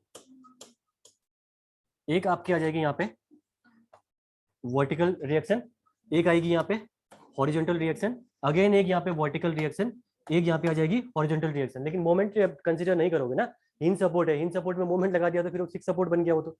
ठीक है, तो हिंज सपोर्ट में यहाँ पे मोमेंट तो नहीं आएगा। रिएक्शन की अगर मैं बात करूं तो रिएक्शन यहाँ पे हो जाएंगी 4। इक्विलिब्रियम इक्वेशन पे अब आपका, क्योंकि यहाँ पे आपका मोमेंट की वजह से आपने ये हॉरिजॉन्टल रिएक्शन निकाली, तो आपका इक्विलिब्रियम इक्वेशन यहाँ पे कंसीडर करोगे मोमेंट के टर्म पे। ठीक है, तो इक्विलिब्रियम इक्वेशन आप लोग 3 कंसीडर करोगे, that is summation of x equal to 0, summation of y equal to 0 and summation of mz equal to 0। ठीक है, ये कॉन्सेप्ट आपका रहने वाला है। इसके बाद अगर आपका सपोर्ट आपका 2 डिफरेंट लाइन में, सपोर्ट कंडीशन में ध्यान रखना, सपोर्ट में रिएक्शन आप एक्स्ट्रा कुछ मत डालना अपनी तरफ से। ठीक है ना, ये गलती हो जाएगी एग्जाम में आपकी। अगर आपने यहाँ पे मोमेंट लगा दिया, मैंने जैसे कर दिया यहाँ पे, फिक्स सपोर्ट बन गया, तो अब इसी बात है, फिर इन सपोर्ट का मतलब ही क्या है वहाँ पे। ठीक है ना, तो मोमेंट यहाँ पे डेवलप नहीं होने वाला, लेकिन मोमेंट का यूज आपने कर रखा है to calculate this horizontal reaction. तो यहाँ पे एक इक्विलिब्रियम इक्वेशन आपकी ऐड हो जाएगी, that is summation of moment equal to 0। Clear clear सबको? उसके बाद फाइनल एक पॉइंट है, इसको करने के बाद करिए इसको लास्ट एक पॉइंट है, फिर कल से डिस्कस करेंगे हम इस पर, types of structure based on their determinacy. ठीक है, तो कल पढ़ेंगे हम लोग कि डिटर्मिनेट स्ट्रक्चर क्या है आपका, इंडिटर्मिनेट क्या है। ठीक है, वो सारी चीजें कल डिस्कस करेंगे, ये प्रॉपर रिवाइज करके आना आप लोग। और एक चीज ये है कि टाइमिंग का थोड़ा सा देख लेना, सर से बोलना अगर 5 से आप करते हो तो ठीक है, अदरवाइज मेरे को मैसेज डालना ग्रुप में आप लोग। कौन से कॉलेज के बच्चे? अच्छा, तो एक काम करेंगे, फिर हम 2:30 से कर देंगे। ठीक है, हम 2:30 से कर देंगे, क्योंकि अगर यहाँ पे आप 4 बजे से जाओगे तो फिर 1.5 घंटे करोगे। अभी दीपावली तक मैं 2 ही घंटे लूंगा क्लास, उसके ऊपर नहीं लूंगा। ठीक है ना, तो 2:30 से आपका 4:30 तक चल जाएगी क्लास, फिर आपका ठीक भी हो जाएगा। ठीक है, नेक्स्ट पॉइंट लिखिएगा इसके बाद, छोड़ नहीं रहा हूँ अभी, एक पॉइंट लिखोगे इसमें लिखना, इन केस ऑफ फ्रेम्स और trusses, in case of frames और trusses, in case of frames और trusses, horizontal loading is considered, horizontal loading is considered at any situation. In case of frames and trusses, horizontal loading is considered at any cases.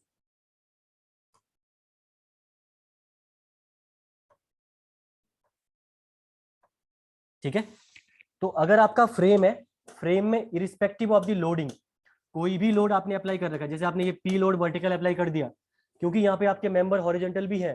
ठीक है, जब member यहाँ पे horizontal आ गए तो इसका मतलब क्या है कि हॉरिजॉन्टल लोड भी यहाँ पे आपका कंसीडर करना ही करना है आपको। तो यहाँ पे जो रिएक्शन अब आपकी डेवलप होंगी, these reaction will B now how much, एक तो वर्टिकल हो गया, दूसरा हॉरिजॉन्टल हो गया, तीसरा यहाँ पे मोमेंट हो गया इन case of the fix support, but in case of the roller support only vertical reaction will be considered. ठीक है, रोलर अगर आपका हिंज है यहाँ पे, तो हिंज पे आपकी दोनों रिएक्शन आपको कंसीडर करनी पड़ेंगी उस केस में। ठीक है, ध्यान रखना जहाँ पे रोलर लगा हुआ है, रोलर में हॉरिजॉन्टल रिएक्शन मत लगा देना, कभी भी नहीं आएगी हॉरिजॉन्टल रिएक्शन। ठीक है, हॉरिजॉन्टल रिएक्शन सिर्फ और सिर्फ हिंज और फिक्स सपोर्ट में ही आने वाली है। तो ये हो गया आपका इस केस में। तो यहाँ पे आपके आर हो गई 4, नंबर ऑफ रिएक्शन होगी 4, इक्विलिब्रियम इक्वेशन आपकी 3 इक्विलिब्रियम इक्वेशन आप कंसीडर करने वाले हैं यहाँ पे। ठीक है, तो बीच वाला कॉन्सेप्ट है वही थोड़ा कॉन्सेप्चुअल है, बाकी तो ठीक है सभी चीजें। अब इनको कल से हम लोग अपने प्रैक्टिकली अप्लाई करेंगे, बीम के बारे में कल पढ़ेंगे, ट्रेसेस के बारे में, तब वहां देखेंगे कैसे हम इन चीजों को अप्लाई करना है हमें। ठीक है, तो इनडिटर्मिनेसी और डिटर्मिनेसी क्या होती है स्ट्रक्चर में, ये चीजें हम लोग कल प्रॉपर वे में डिस्कस करेंगे। ठीक है, ऑल क्लियर सभी को? यहाँ पे दिक्कत है? किसी को दिक्कत है तो बताओ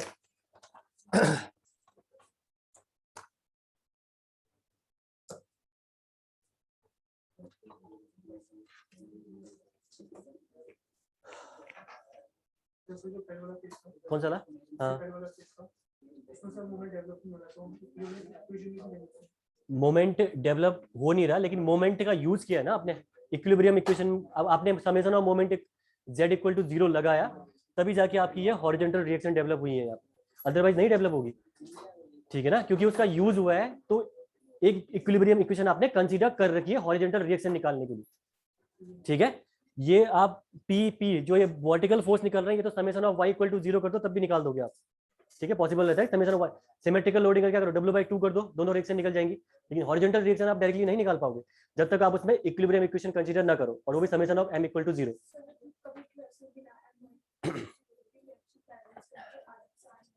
ट्रस में,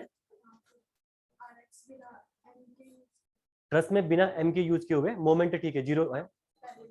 हाँ हाँ, वहां पे ट्रस में हम इक्विलिब्रियम कंडीशन तो लगाते हैं रिएक्शन कंसीडर करने के लिए ना।